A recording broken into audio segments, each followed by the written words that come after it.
සුබ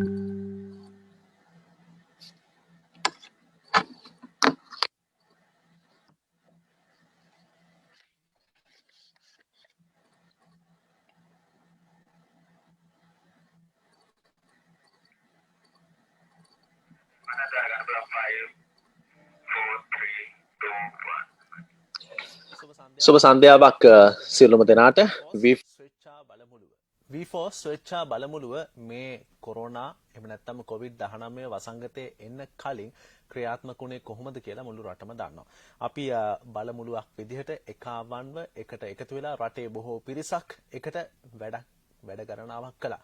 ඉතින් මේ වැඩත් එක්ක අපිට දැන් ආපහු එකට එකතු වෙන්න බැරි තත්වයක් ඇවිල්ලා තියෙන්නේ. කොහොම වුණත් අපි V4 අපේ ස්වේච්ඡා බලසේනාව වෙනස් මාවතකට අවතීර්ණ කරලා තියෙන්නේ. ඒකට හේතුව තමයි මේ COVID-19 වසංගත තත්ත්වය එහෙම නැත්නම් කොරෝනා වසංගත තත්ත්වයක් එක්ක තව ටික කාලයක් යනකම් අපිට කරපු සාමාන්‍ය දේවල් එහෙම නැත්නම් අපිට අපේ ජන ජීවිතයේ සාමාන්‍ය තත්ත්වයට එන්න පුළුවන් කමක් නැහැ. එහෙමනම් විය යුත්තේ අපි යම්කිසි විදිහකට අපි ජීවත් වන විදිය ජීවන රටාව අපේ සමාජ පැවැත්මන් එහෙම නැත්නම් අපේ ක්‍රියාකාරකම් මේ COVID-19 වසංගතයට කොරෝනා වසංගතයට ගැළපෙන විදිහට උචිත විදිහට හැඩගස්වා ගන්න එක.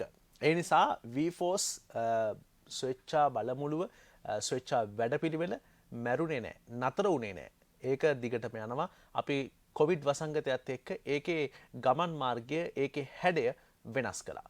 හැඩේ වෙනස් කළේ අපි එකට එකතු වෙලා ක්‍රියාකාරකම් කරනව වෙනුවට ඔන්ලයින් තාක්ෂණය පාවිච්චි කරලා අපි අපේ බල මුළුවත් එක්ක එකතු වෙලා ඉන්න පිරිස් දැනුමෙන් සන්නද්ධ කරන්න, විවිධ මාවතවලට අවතීර්ණ කරවන්න, අලුතෙන් හිතන්න පුරුදු කරන්න අපි මේ V4 ස්වේච්ඡා බල මුළුව යොදාගත්තා. ඉතින් ඒකේ 4 වෙනි පියවර තමයි අද දිගහැරෙන්නේ. අපි ඌව වෙල්ලස්ස උපකුලපති මහාචාර්ය ජයන්තලා රත්නසේකර මහතාත් එක්ක මේ වගේ ඔන්ලයින් වෙබ් සෙමිනාර් එකක් කළා. ඒ වගේම පෙරාදෙණිය විශ්වවිද්‍යාලයේ උපකුලපති මහාචාර්ය උපුල් බිද්දිසානායක මහතාත් එක්ක ඒ වගේම ශ්‍රී ලංකා නව නිපියුම් කොමිසමේ කොමසාරිස් ජෙනරාල් ඒ වගේම නව නිපියුම් කරුවෙකු ලෙස ප්‍රසිද්ධියක් උසුලන මහාචාර්ය රාංගික හල්වතුර මහතාත් එක්කත් අපි වෙබ් සෙමිනාර් 3ක් කරලා අවසන්. අද මේ යන්නේ 4 වැන්නටත් දායකත්වයේ ලබා දෙන්නේ ශ්‍රී ලංකා නව නිපියුම් කොමිසමේ කොමසාරිස් ජෙනරාල් නව නිපියුම් කරුවෙක් වන මහාචාර්ය රාංගික හල්වතුර මහතා. ඔහු මේ වැඩේට සම්බන්ධ වන්න විශේෂ හේතුවක් තියෙනවා. ඒ මොකද ඒ ඇයි සහ ඔහුගෙන් ලැබෙන දායකත්වය මොකක්ද කියන එක පිළිබඳව මම පැහැදිලි කිරීමක් කරන්න. ඒ පැහැදිලි කිරීමට මම හිතන්නේ පූර්විකාව ලබා දෙයි. එහෙම නැත්නම් ඒ පැහැදිලි කිරීම තවත් අර්ථවත් කරයි අපේ සීමාසෙත කැපිටල් මහරජා සංවිධානයේ සමූහ අධ්‍යක්ෂ ෂෙවාන් ඩැනියල් මහතා. ඔහු V4 ස්වේච්ඡා බලමුළුවට නායකත්වයේ ලබා දෙනවා ඉහළ සිට. ඉතින් ඔහු තමයි මේ V4 බලමුළුව එහෙම නැත්නම් අපි කොරෝනා වසංගතයත් එක්ක වෙනස් වෙලා වෙනස් මාවතකට යන්න ඕනී කියන අදහස ඔළුවට අරගෙන ඒ අදහස ක්‍රියාත්මක කරන්න තමන්ගේ නිවුස් ෆස්ට් කණ්ඩායම මෙහෙවන ප්‍රමුඛතම පුද්ගලයා. ඔහු දැන් හඬ අවදි කරයි. ෂෙවාන් අපේ සියලු දෙනාටම විශේෂයෙන්ම අපි හිතුවා අභියෝග තරණය ගැන කතා කරනකොට අභියෝගයකට මුහුණ දෙන පළමු අවස්ථාවේදී අපි හැමෝම බලන්නේ ඒ අභියෝගය කුමක්ද කියලා. අභියෝගයට මුහුණ දෙන්න කොහොමද කියලා. ඒ පළවෙනි අවස්ථාවේදීම ඒ අභියෝගයට ප්‍රතිචාර දක්වන්න ටිකක් අමාරුයි. මේ කොරෝනා වසංගතයත් එහෙම දෙයක්. දැන් මාස ගානකට අපි මේ වසංගතයත් සමග පොර බැදලා තියෙනවා. පළවෙනි අවස්ථාවේම අපි කාටවත් මේ අභියෝගයට මුහුණ දෙන්නේ කොහොමද කියන ප්‍රශ්නේ තිබුණා. V4 එකටත් ඒ ප්‍රශ්නේ තිබුණා. අපි බැලුවා දැන් මේ හැමතිස්සෙම එළියට ගිහිල්ලා එක එක ක්‍රියාකාරකම් කරන ඇක්ටිවිටීස් කරන ව්‍යාපෘතියක් කොහොමද මෙවැනි වාතාවරණයක ඉදිරියට යන්නේ කියලා. ඒ වුණාට මාස කිහිපයකට පස්සේ අපි තීරණයක් ගත්තා මේ අභියෝගයට අපි මුහුණ දෙන්න ඕනේ කියලා. ඒ විතරක් නෙමෙයි මුහුණ දෙනවා විතරක් නෙමෙයි අපි V4 ව්‍යාපෘතිය වෙනීටත් තියෙනවටත් වඩා ඉදිරියට අරන් යන්න ඕනේ කියලා. අපේ හැකියාවන් ප්‍රගුණ කරගන්න ඕනේ කියලා. අපේ V4 කණ්ඩායම ඉදිරියට යන්න අපි මඟ පෙන්වීමක් කරන්න ඕනේ කියලා. ඉතින් ඒ අනුව තමයි මේ අභියෝග තරණ සීරීස් එක අපි පටන් ගත්තේ. අපි එහෙමම ස්තුතිවන්ත වෙන්න ඕන අපට සහායකයෝ දෙන්න සියලු දෙනාටම. විශේෂයෙන්ම න්‍යායවිපුම් සහ නව්‍යකරණය පිළිබඳව කතා කරනකොට අපි තරයෙන් විශ්වාස කරන දෙයක් තමයි අපේ රට data science, artificial intelligence සහ robotics යන ක්ෂේත්‍ර වලින් ඉදිරියට යන්න පුළුවන් රටක් කියලා. ඉතින් විශේෂයෙන්ම අනාගතය පිළිබඳව පැහැදිලි අදහසක් තිබිය යුතුමයි. එහෙම අදහසක් නැත්නම් අපිට යන්න කිසිම ඩිරෙක්ෂන් එකක් නැත්නම් යන මාර්ගයක් අපිට හිතා ගන්න බැරි වෙනවා. ඉතින් මේ ආශ්‍රිතව අපිට උදව් කරන්න අපේ මහාචාර්ය රංගික හල්වතුර මහතා ඉතාමත්ම සමීපයෙන් වැඩ කරලා තියෙනවා අපිත් එක්ක. ඔහුට අපි ස්තුතිවන්ත වෙන්න ඕන මේ අවස්ථාවෙත් අප සමග සහභාගී වීම පිළිබඳව. ඒ වගේම මහාචාර්ය සුජීව අමරසේකර මහතා පුරුහුණු විශ්වවිද්‍යාලයේ උපකුලපතිතුමා බොහොමත්ම ස්තුතියි ඔබතුමාත් මේ අප සමග මේ අවස්ථාවේදී සහ මිට කලින් අපත් සමග එක්වීම පිළිබඳව. ඉතින් විශේෂයෙන්ම අපි මේ කරන්න බලාපොරොත්තු වෙන්නේ අපේ උත්සාහය වන්නේ මඟ පෙන්වීමක් පමණයි. අපි මේ සාකච්ඡාව ඉදිරියට තරන් යනවා. ඉදිරි මාස කිහිපය තුළම අපේ බලාපොරොත්තුවක් තියෙනවා මෙවැනිම කතිකා ඉදිරියටත් කරගෙන යන්න. ඉතින් අවසාන වශයෙන් මම විශ්වාස කරනවා මේ කතිකාවත් අපේ සිසුවන්ට බෙහෙවින්ම ප්‍රයෝජනවත් වෙයි කියලා. බොහොම ස්තුතියි. ස්තුතියි ශවන්. අපි කෙලින්ම වැඩේට පහිමු. මම හිතන්නේ හොඳ පැහැදිලි කිරීමක් කළා. ඇයි අපි මේ වැඩේට අවතීර්ණ වෙන්නේ කියලා. විශේෂයෙන් දැන් තියෙන තත්ත්වෙත් එක්ක මම කලිනුත් සඳහන් කළා මේ තියෙන තත්ත්වෙට හැඩගැහෙන්න වෙනවා අපිට. ඒක අවිවාදිතයි. ලෝක සෞඛ්‍ය සංවිධානය පවා කියන්නේ මේ තියෙන තත්ත්වය තව ටික කාලයක් මේ විදිහටම තියෙයි. ඒ නිසා මේ වසංගතය අපිට මට්ටු කරන්න විදිහක් නැහැ. මේක අපිට සම්පූර්ණයෙන් මරලා දාන්න විදිහක් නැහැ. අපි මේ වසංගතයත් එක්ක ජීවත් වෙන්න හුරු වෙන්න වෙනවා. එහෙමනම් අපිට මේ වසංගතයත් එක්ක ජීවත් වෙන්න වෙනවා නම් කල්පනා කරලා බලන්න මේ වසංගතයේ තියෙන අවස්ථාවේ රටේ ඇති වෙලා තියෙන තත්ත්වය මොකක්ද කියලා. ව්‍යාපාරවලට අත් වෙලා තියෙන තත්ත්වය මොකක්ද? ඒ වගේම නිෂ්පාදන ශේෂ්ත්‍රයට අත් වෙලා තියෙන තත්ත්වය මොකක්ද කියලා ඔබ කල්පනා කරලා බලන්න. එහෙමනම් අපි මේ තත්ත්වයෙන් ගොඩ එන්න ඕනේ. රටක් විදිහට, පුද්ගලයෙක් විදිහට අපි මේ තත්ත්වයෙන් ගොඩ එන්න ඕනේ. පුද්ගලයෙක් විදිහට අපි කල්පනා කරොත් අපි හිර වෙලා ඉන්නේ, අපිට කරන්න දෙයක් නැහැ. අපේ ආදායම් ඇහිරලා, අපේ සාක්කු හිස් වෙලා මෙහෙම කල්පනා කර කර හිටියොත් අපිට මේ තත්ත්වයෙන් ගොඩ එන්න බෑ. මේකේ වෙනස් මාවතක් ගන්න බෑ. එහෙමනම් අපි අලුත් තැනකට යන්න ඕනේ. අන්න ඒ නිසා ඒ අලුත් තැනකට යන්නේ කොහොමද? ඒ අලුත් මාවත අපි එලි පෙහෙලි කරගන්නේ කොහොමද? ඒ ගැන කතා කරන්න තමයි අපි මහාචාර්ය රංගික හල්වතුර මහතා මේ සෙමිනාර් එකත් එක්ක එකතු කරගන්නේ. ශ්‍රී ලංකා නව නිපැයුම් කොමිසමේ කොමසාරිස් ජෙනරාල්. විශේෂයෙන් ඊටත් වඩා ඔහු සුවිශේෂී පුද්ගලයෙක් බවට පත්වන්නේ ඔහු නව නිපැයුම් කරුවෙක්. අලුත් දේවල් හොයාගෙන යන කෙනෙක්. ඒ නිසා ඔහු දන්නවා අලුත් දේවල් හොයාගෙන යන්නේ කොහොමද? අලුත් මාවත් එලි පිහිටි කරගන්නේ කොහොමද? ඒ අලුත් දේවල් කොයිතරම් අපේ ජීවිතය වෙනස් කරන්න, රටක් වෙනස් කරන්න, සමාජ පැවැත්මක් වෙනස් කරන්න හේතු වෙනවද කියන එක ඔහු දන්නවා. ඔහු සූදානම් හඬ අවදි කරන්න. ආයුබෝවන් මහාචාර්යතුමනි. වසන්ත ආයුබෝවන්. නැවත දෙවැනි වතාවටත් අපි V4 එක එකතු වුණා නව්‍යකරණය සහ නවෝත්පාදනය ගැන කතා කරන්න. ඒ වගේම ඉතාමත් හොඳ ආරම්භයක් ලබා දුන්නා ශවන්. මම හිතන්නේ ඒකත් අපි අවධාරණය කරන්න ඕනේ. දැන් තියෙන පවතින වාතාවරණය ගැන යම් කිසි විදිහක පැහැදිලි කිරීමක් කරා. නමුත් අද දවසේ වැඩසටහන මම හිතන්නේ හැම දෙයක්ම සුභවාදීව දකින්නේ කොහොමද, නැත්නම් මේකත් එක්ක කොහොමද ඉදිරියට යන්නේ කියන කාරණාව ගැන කතා කරන්න තමයි අපි අද වැඩසටහන මූලිකවම මේ අපි ප්ලෑන් කරගත්තේ කියන්න ඕනේ වසන්ත. ඉතින් අපි බලමු ඇත්තටම කොහොමද මේ කතාව කරගෙන යා යුත්තේ කියන එක. මම හිතන්නේ අපි ගිය මගේ ඉස්සෙල්ලා අපි කරපු කතා බහේදී අපි කතා කරා මොකද නව නිර්මාණයක් කියන්නේ, කොහොමද මේ නව නිර්මාණත් එක්ක කොහොමද වාණිජ්‍යකරණය දක්වා ගමන් කරන්නේ, ඒකේ තියෙන වැදගත්කම කොහොමද නව නිර්මාණ කරුවෙක්ගේ මූලික ලැබෙන වස්තු බීජේ ඉඳලා ඒක වාණිජ්‍යකරණ මට්ටමට නිකන් කොහොමද ගමන් කළ යුත්තේ සහ ඒකට ලැබෙන ආධාර අනුබලයන් මොනවද කියන එක තමයි අපි කතා කරේ. ප්‍රශාන් ඇත්තටම යම් කිසි විදියක බලාපොරොත්තුවක් තිබ්බ වසන්ත. මම හිතන්නේ ඒක අපි අවධානය කරන්න ඕනේ. මේ බලාපොරොත්තු කියන එක මම හිතන්නේ නව නිර්මාණකරුවෙක් විතරක් නෙමෙයි මිලියන 20ක් විතර ඉන්න ලංකාවේ ඉන්න ජනතාවට මේ වෙලාවෙත් නැති වෙලා තියෙන එකම දේ තමයි බලාපොරොත්තු. අනිත් ඔක්කොම තියෙනවා. අපි හිතනවා නම් කණ්ඩ බොන්න නැහැ කියලා නෑ. බලාපොරොත්තුවක් තියෙනවා නම් හොඳ අදිෂ්ඨානයක් තියෙනවා නම් හොඳ විෂන් එකක් තියෙනවා නම් මම හිතන්නේ හැමදේම හොයාගන්න පුළුවන්. නමුත් අවාසනාවකට මේ පවතින වාතාවරණයත් එක්ක යම්කිසි විදිහක බලාපොරොත්තු විරහිත තත්යකට පත් වෙලා තියෙනවා රටේ ජනතාව.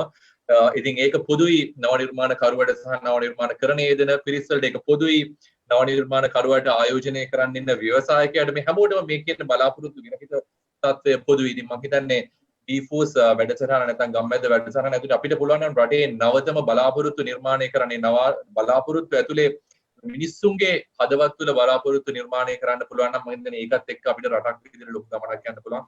මම හිතනවා වසන්ත ඒක තමයි අපේ අරමුණ වෙන්න ඕනේ. විශේෂයෙන් මේ වැඩසටහන කෙනෙකුට න්‍යායාත්මක දැනුම නැත්නම් මේ අපි අර පොතේ තියෙන දේ නැවත නැවත පාඩම් කරන්න උගන්වනවට වඩා අලුත් බලාපොරොත්තු ඒගොල්ලෝගේ බලාපොරොත්තු වලට යම් කිසි විදිහක අර පොඩි ඉන්ජෙක්ෂන් එකක් දෙන්න පුළුවන් නම් අපේ පැත්තෙන් ඒක තමයි කළ යුත්තේ වෙන්නේ. ලංකාවේ මම හිතන්නේ අදක්ෂයෝ නෑ. වසන්ත ඒක පළවෙනියෙන්ම කියව යුතුයි. ලංකාවෙන් හොඳ දක්ෂයෝ, හොඳ වැඩ්ඩෝ. නමුත් අවාසනාවකදී වැඩ්ඩෝ කියලා දන්නේ නෑ. අලියාගේ සයිස් එක දැනගත්තා නම් අද ලංකාවේ මිලියන 22ක් නෙමෙයි අර 9000ක් 10000ක් ඉන්න අලිදි විතරයි ජීවත් වෙන්නේ. නමුත් අලියාගේ සයිස් එක දන්නේ නැහැ. ඒ වගේම තමයි ලංකාවේ ඉන්න අපේ මේ දරුවෝ, මේ වැඩසටහන බලන් ඉන්න දරුවෝගේ සයිස් එක දන්නේ නැහැ. සයිස් එක දන්නේ නැහැ කියන්නේ දරුවගේ උසයි පළලයි මහතයි කියන එක නෙමෙයි. දරුවගේ කැපැසිටි එක, දරුවගේ තියෙන හැකියාව යම් කිසි විදියක අවතක්සේරුවකින් ඉන්නේ. අපි උත්සාහ කරමු ඔවුන්ගේ මේ තක්සේරු හරි වටිනාකම ඔවුන්ට ලබා දෙන්න. ඒ වගේම නව නිර්මාණකරණය කියන්නේ වසන්ත නැවත අවධාරණය කර යුතුයි. ඒක අපිට උගන්වන්න, අපිට පොවන්න පුළුවන් ක්‍රමයක් නැහැ. ඔවුන් සතුව තියෙනවා ඒ ටැලන්ට් එක, නැත්නම් ඔවුන්ගේ හැකියාව තියෙනවා. අපිට පුළුවන්කම තියෙන එක පොඩ්ඩක් පොලිෂ් කරන්න විතරයි.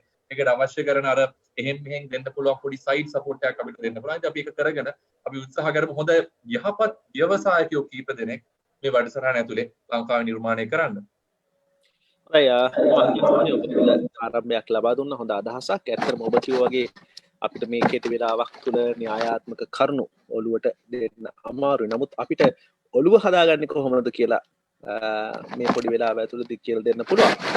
රුහුණු විශ්වවිද්‍යාලයේ ඇතුළු විශ්වවිද්‍යාල කිහිපයක දරුදරියන්, ඒ වගේම ශිෂ්‍ය ශිෂ්‍යාවන් එකතු වෙලා ඉන්නවා. ඒ වගේම Facebook කරහා V4 සමාජිකින් එකතු වෙලා ඉන්නවා. මේ වැඩසටහනට අපි සූදානම් අවස්ථාවක් ලබා දෙන්න කතා කරන්න ආචාර්ය නන්දසිරි කීඹිය හෙට්ටි මහතාට. ඔහු රුහුණු විශ්වවිද්‍යාලයේ වෘත්තීය මාර්ගෝපදේශන ඒකකයේ අධ්‍යක්ෂවරයා. ඔහුත් මේ වැඩසටහනත් එක්ක එකතු වෙලා ඉන්නේ. ආයුබෝවන්. ආයුබෝවන්. බොහොම ස්තුතියි වසන්ත.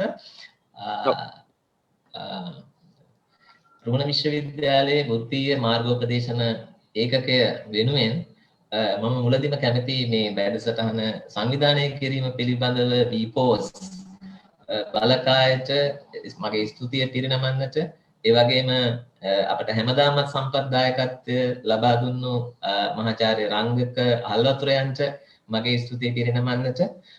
එසේ පිරිනමමින් මෙබඳු අභියෝගතරණය වැඩසටහනක් තුලදී මම හිතන්නේ අපිට අභියෝග ගැන කතා කරන හොඳම පරිසරයක් නිර්මාණය වෙලා තියෙන අවස්ථාවක් කොරෝනා ව්‍යසනයත් එක්ක. ඒ නිසා අලුතෙන් යමක් හිතන්නට විශ්වවිද්‍යාල දරුවන්ට ඉඩක් සලසා දීම ඇත්තටම ලොකු පුණ්‍ය කර්මයක් විදියට මම දකිනවා. ඒ බඳු අවස්ථාවක දැන් විශ්වවිද්‍යාල ශිෂ්‍යයන් ඇත්තටම නවෝත්පාදන නව නිර්මාණ ගැන කියනකොට අපිට පේන දෙයක් තමයි විශේෂයෙන්ම මේ බටහිර ලෝකය හා අපිව සංසන්දනය කරනකොට අපේ නව නිර්මාණ ලෝකයට යන ප්‍රමාණය අඩුයි. එසේ වන්නේ අපේ දරුවන් නව නිර්මාණ කෙරෙහි නැඹුරු නොවීම නෙමෙයි, ඔවුන්ට එය විද්‍යාත්මක පදනමකින් හඳුන්වා දීම සහ සමාජගත කිරීම, ඒ වගේම වාණිජ පදනමක් මත වෙළඳපොළට රැගෙන ඒම, මේ වගේ ගැටලු සහ ඒවාට නිසි මඟ පෙන්වීමක් ප්‍රමාණවත් තරමින් නොලැබෙන නිසා මම හිතනවා ඒ මඟ පෙන්වීම කරන්න හොඳම සම්පත්දායකෙක් අප සම්බන්ධ කරගෙන තිබෙනවා. ඒ වගේම VPOS බලකාය අවංකවම මේ වෙනුවෙන් කැප වෙමින් මේ වැඩසටහන ගොඩක් මහන්සි වුණා කියලා මම දන්නවා. ඒ නිසා ඔබ සියලු දෙනාම අගය කරනවා මේ වෙලාවේ. ඉතින් මම දරුවන්ට මතක් කරනවා ඔබ විශ්වවිද්‍යාල මට්ටමින්, ඔබ පාසල් මට්ටමින් කරපු කරන පරේෂණ සහ ඒවායේ ප්‍රතිඵල නම සොයා ගැනීම ඇත්තටම ඔබේ අධීක්ෂකවරයාට, සුපර්වයිසර් එහෙම නැත්නම් එක්සැමිනර් පරීක්ෂකවරයාට විතරක් සීමා වෙන්නේ නැතුව ඒවා ලෝකයට, ඒ වගේම සමාජයට, මේ රටේ මහජනතාවට සමීප කරන්න මේ වැඩසටහනෙන් ලැබෙන අත්දැකීම් ප්‍රයෝජනයට අරගෙන ඒ අභියෝගයක් කොට සලකලා ඒ අභියෝග තරණය සඳහා ඔබ මානසික වශයෙන් සූදානම් වෙන්න හොඳම අවස්ථාව එළඹිලා තිබෙනවා කියලා මම මේ දරුවන්ට පණිවිඩය ලබා දෙමින් මම නිහඬ වෙනවා. බොහොම ස්තුතියි මේ අවස්ථාව ලබා දීම සම්බන්ධයෙන්.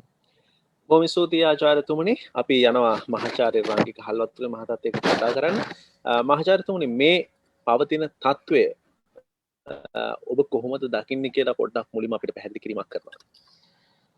මම වසන්ත මන්නේ ගිය පාරත් මේ දේ ගැනම කතා කරා. මම දකිනවා මේ පවතින තත්ත්වය කියලා කියන්නේ ඇත්තටම මේ කොවිඩ් වසංගතයත් එක්ක අපිට පළවෙනි රැල්ල එතරම් කරදරයක් අපිට කරන හැටි දෙවෙනි රැල්ලත් එක්ක අපිට ලොක්ඩවුන් එකකට යන්න ඕන යම් කිසි විදිහකට ලොක්ඩවුන් එකකට හරි ෂට්ඩවුන් එකකට හරි යම් කිසි විදිහක අපි ෂට් වුණා. අපි එක්තරා තැනක කොටු වුණා.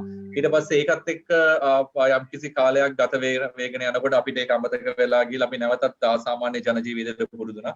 ඊට පස්සේ නැවතත් අපි යම් කිසි විදියක කොවිඩ් වල බලපෑමත් එක්ක අපි නැවතත් කොටු වීමේ ඉඟි දකිනවා. අපි ඒ කියන්නේ එක්තරා විදියකට අර දැන් මම දැක්කා මේ Facebook එකේ තියෙනවා දැන් මේ ඇදිරි නීතිය ව්‍යාප්ත වෙමින් පවතිනවා කොරෝනා එන්න කියලා වගේ. එහෙම හරි මොනවා හරි විදියකින් දැන් ඇදිරි නීතිය කියන එක යම් කිසි විදිහක සමාජගත වෙගෙන යනවා. කොරෝනා සමාජගත වෙනවද නැද්ද කියන එක වෙනම පැත්තකින් අපි තියබොදී ඒකත් එක්ක අපි යම් තාක් තැනක කොටවීමක් දකිනවා.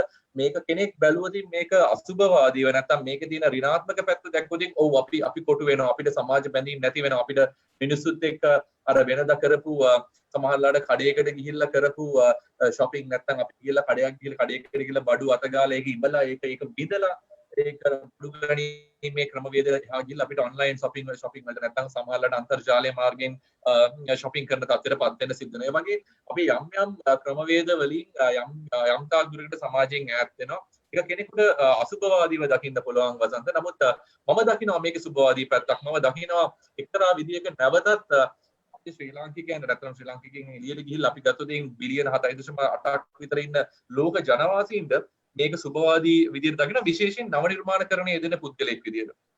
මම එහෙම කියන්නේ වසන්ත නව නිර්මාණකරණයේ වස්තු බීජ ගොඩක් වෙලාවට අපිට ලැබෙන්නේ සමාජයෙන්. ඒතකොට සමාජයෙන් හොඳ වස්තු බීජ ලැබෙනවා නම් හොඳ ප්‍රශ්න ලැබෙනවා නම් හොඳ ගැටලු තියෙන සමාජයකට මුහුණ දෙන්න වෙනවා නම් නව නිර්මාණකරුවට මම හිතන්නේ ඊට වඩා හොඳ තෝතැන්නක් නව නිර්මාණකරුවෙකුට දෙනවා කියලා. ඉතින් මේක හොඳ තෝතැන්නක් අර කෙවන් කිව්වා වගේ ඉලෙක්ට්‍රොනික පැත්තෙන් ආටිෆිෂල් ඉන්ටෙලිජන්ස් පැත්තෙන් රොබොටික්ස් පැත්තෙන් නිර්මාණ කරන පිරිස ඒකත් එක්ක ගිහිල්ලා මේක මිනිස්සුන්ගෙන් තොර මේ ප්‍රශ්නෙට මුහුණ දෙන්න පිළිතුරු හොයන්න උත්සාහ කරා. ඒ වගේම සමාජීය නවෝත්පාදන පැත්තෙන් අපිට සමාජයට යන්න විදියක් නැහැ. ඒකත් එක්ක සමාජ බැඳීම් බිඳ වැටෙනවා. ඒකට අවශ්‍ය කරන සමාජීය නවෝත්පාදන නිර්මාණය කරන්න සිද්ධ වෙනවා. ඉතින් එහාට ගියොත් මිනිස්සුන්ගේ රසාස්වාදය තියාගන්න. අද වෙනදා වගේ කියලා මියුසිකල් ෂෝ එකකට ගිහලා මේ හොඳ සින්දුවක් රස විඳින්න බෑ. ඒකට ගැළපෙන ඒ රස විඳිනේම දෙන්න පුළුවන් අලුත් ක්‍රමවේදයකට යන්න වෙයි. අපි ගත්තොත් ගම්මැද්ද ගම්මැද්ද කියන්නේ හැමදාම ගමින් ගමට ගිහලා ගමේ ප්‍රශ්න වලට උත්තර හොයපු වැඩසටහනක්. නමුත් අද ගම්මැද්දට ගමට යන්න විදියක් නැහැ. අද ගම්මැද්ද ගම නැතුව වැඩසටහන කරන්න වෙලා තියෙන ඒක අලුත් විදියකට. ඒතර මේක නව නිර්මාණයක්. ඩීෆෝස් අපි Zoom තාක්ෂණයෙන් කරනවා කියන එක එක්තරා විදිහක නව නිර්මාණයක්. අලුත් විදියක්. කෙනෙක් නව නිර්මාණ කියන එක නැවත ලඝු කරන්න උත්සාහ කරනවා නම් තාක්ෂණයට මම මේක නැවතත් ප්‍රතිතර්කයක් නිර්මාණය කරන්න කැමතියි. නව නිර්මාණ කියන්නේ තාක්ෂණය නැත්නම් ආඩිනෝ බෝඩ් එකක් නෙමෙයි ආටිෆිෂල් ඉන්ටෙලිජන්ස් ඊට වඩා එහා ගිය නව නිර්මාණ කරනයක් කියන අපි මේ අද මේ අත්විඳින දේත් නව නිර්මාණයක් විදිහට අනිවාර්යයෙන්ම තීරුම් ගත යුතු වෙනවා. ඉතින් මේ හැම කෙනෙකුටම මේ අවස්ථාවක් විදිහට ගත යුතුයි. මේක අර අඳුරු වලාවක දෙන රිදි රේඛාවක් ඉදිරියට ගිහිල්ලා ඇත්තනවා. ඒක අඳුරු වලාවක් විදිහට මම දකින්න කැමති නෑ. නව නිර්මාණකරණය නැත්තම් නිර්මාණශීලී චරිතවලට අර කම්පියුටර් ඉලෙක්ට්‍රොනික ආටිෆිෂල් ඉන්ටෙලිජන්ස් අර මේ කෘත්‍රිම බුද්ධියත් එක්ක ඉන්න චරිතේ ඉඳලා ගමේ කඩපිලේ හිටපු චරිතය දක්වා මේ හැම කෙනෙකුටම Tamanට අලුතෙන් හිතන්න අලුත් තමයක් නිර්මාණය කළ සමාජයට දායක කරන්න ක්‍රම අවස්ථාවක් මේ වෙලාවේ නිර්මාණය වෙලා තියෙනවා. මම හිතන්නේ වසන්ත මේක කොහෙත්ම අසුභවාදීව හිතිය යුතු අවස්ථාවක් නෙමෙයි. මේක සුභවාදී අවස්ථාවක්. ඉතින් අපි උත්සාහ කරමු මෙතන මහත්තුමනි හිතන්න පුළුවන් කෙනෙක් අපි අලුතෙන් හිතනවා කියලා මොනවද අපි හිතන්නේ කියලා. දැන් උදාහරණයකට අපි දියතට ගිහාම හවසට මම මේ දකින්න දේවල් කියන්නේ මම යන පාරවල් වල බොඩ්ලස් ගමුවේ වැවගාවට ගිහාම අපිට දකින්න පුළුවන්කම තියෙනවා ඊටාම හොඳ වාහන වලින් මම හිතන්නේ ඒගොල්ලෝ සංචාරක ව්‍යාපාරයේ නිරත වෙච්ච අය වෙන්නේ නැති නැත්නම් වෙන වෙන හොඳ ව්‍යාපාර කරපු අය වෙන්නේ නැති ඒවා එන හිටලා ඔවුන් දැන් එක එක භාණ්ඩ අලෙවි කරන තත්වයකට පත් වෙලා තියෙනවා. මේ අලුතෙන් හිතනවා කියලා අපි මොකක්ද හිතන්න ඕනි? කොහොමද අපි හිතන්න ඕනි? ඔබ හිතන විදිහට. වසන්ත මෙහෙමයි අතරම ලංකාවේ මේ අලුතෙන් හිතනවා කියන එකේ ලොකු ගැටලුවක් තියෙනවා. මම පුංචි උදාහරණයක් ගත්තොත් මේ ඔය ලංකාවේ ගියානේ මේ පූක් කරි සමග පොල් රොටි කියලා. අපි දන්න කියන සහෝදරයෙක් අපේ තේනු සහෝදරයා මේක පටන් ගත්තා. ඒත් මේක පටන් අරන් ගමනක් යනකොට හැම හන්දියක් ගානෙම පොල් රොටි වික්කා පූක් කරිත් එක්ක. ඒතර ඒක නව නිර්මාණයක් විදිහට සලකන්න බෑ. ඒක නිකන් අර කෙනෙක්ව අනුකරණය කිරීමක්. ඒතර අනුකරණය කියනවා කියන එක වසන්ත ඇත්තටම කොපින් කියන එක වැදගත්. ඒතර අපි හිතමු කෙනෙක් අපි ඌරුමස් එක්ක මම කියන්නේ ඌරුමස් එක්ක පොල් රොටි කරන එක හොඳ වැඩක් කියලා. නමුත් ඒක අපි ව්‍යාපාරයක් විදිහට ගත්තොත් මොකද උදාහරණයක් මොකද හැමෝම කතා වෙන උදාහරණයක් ඉඳලා අපිට පුළුවන් නම් කෙනෙක් හරි ඌරුමස් එක්ක පොල් රොටි විකුණනවා ඒක අපි දකිනවා අපි ඒක කොපි කරලා ඒක මගේ කරගෙන මට පුළුවන් නම් ඒක මේ අපි හිතමු බිම්මල් එක්ක පොල් රොටි විකුණනවා කියලා නැත්නම් බිම්මල් එක්ක කුරහන් තලපයක් විකුණනවා කියලා. ඒක තමන්ගේ කරගෙන තමන්ගේ නවත්වයක් ඒක තමන්ගේ නිර්මාණශීලීත්වයත් එක්ක අපි ඒක ආයෙ නැවත සමාජගත කරනවා. ඒකේ නවත්වයක් තියෙනවා. ඒතර කෙනෙක් හන්දියේ දැම්මතින් රෙදි කඩයක් අපිට පුළුවන් නම් රෙදි කඩයක් ගානේ නැතුව වසන්ත මේ රෙදි කඩේ රෙදි අරන් යන මිනිස්සයාට දෙන්න පුළුවන් සපත්තුවක් නිර්මාණය කරන්න සපත්තු කඩයක් දාන්න පුළුවන් නම් නැත්නම් සුවඳ විලවුන් කඩයක් දාන්න පුළුවන් නම් ඒක ඇතුලේ පද්ධතියක් විදිහට අපිට ඉහළ යන්න පුළුවන්. ඒතකොට මේ කෙනෙක් කරන්නම් වාලේ කිරීම නෙමෙයි. අත්‍තරම රැකියා විරහිත පිරිසක් ඉන්නවා වසන්ත කිව්වා වගේ අත්‍තරම ටුවරිසම් අපේ සංචාරක ශේෂ්ත්‍රය යන හිටලා තියෙනවා. අපේ දරුවෝ පාසල් ගෙනියන මේ පාසල් වාහන ටික ඒ තමන්ගේ රස්සාවල් ටික නැතර දෙනද ඒ ඕන් නවත් අලුත් රැකියා අවස්ථා තෝරගන්න. නමුත් එතනදී වසන්ත නැවතත් මේ නව නිර්මාණකරණයේ වැදගත්කම තියෙන්නේ අපි සමාජයේ පවතින නැත්නම් සමාජයේ තියෙන දෙයක් නැවත ප්‍රතිනිර්මාණය කරන්න උත්සාහ කරොත් ඒකට එන කම්පිටිෂන් එක නැත්නම් ඒකට තියෙන මේ වෙන මිනිස්සු ඒක ඒ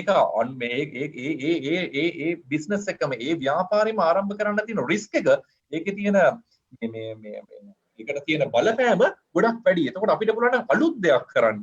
ඒ අලුත් දේ අපේ ඒකදී බුද්ධිමය දේපල අයිතිය සහවුරු කර ගැනීමේ හැකියාව තියෙනවා නම් ඒ දේ කිසිම කෙනෙකුට කරන්න බෑ. මම හිතන්නේ ඕක තමයි නවත්වයේ තියෙන වැදගත්කම තියෙන අලුත් දෙයක් මහාචාර්යතුමනි නව නිර්මාණයක් කියන එකේ ඔබ කියන විදිහට මූලිකම දේ අපි හිතන්න ඕනේ අපි නව නිර්මාණයක් කරන්න යනවා නම් මොන හරි නව වැඩකට අලුත් වැඩකට අත ගහන්න යනවා නම් ඒකේ කරන්න ඕනේ අවශ්‍යම හිතන්න ඕනේ මූලිකම දේ විදිහට ඔබ දකින්නේ ඒක ඇත්තටම නව නිර්මාණයක් විය යුතුයි කියන එකද? ඒ කියන්නේ ඒක මගේ දෙයක් අපේ දෙයක් විය යුතුයි කියන එකද ඔබ කියන්නේ?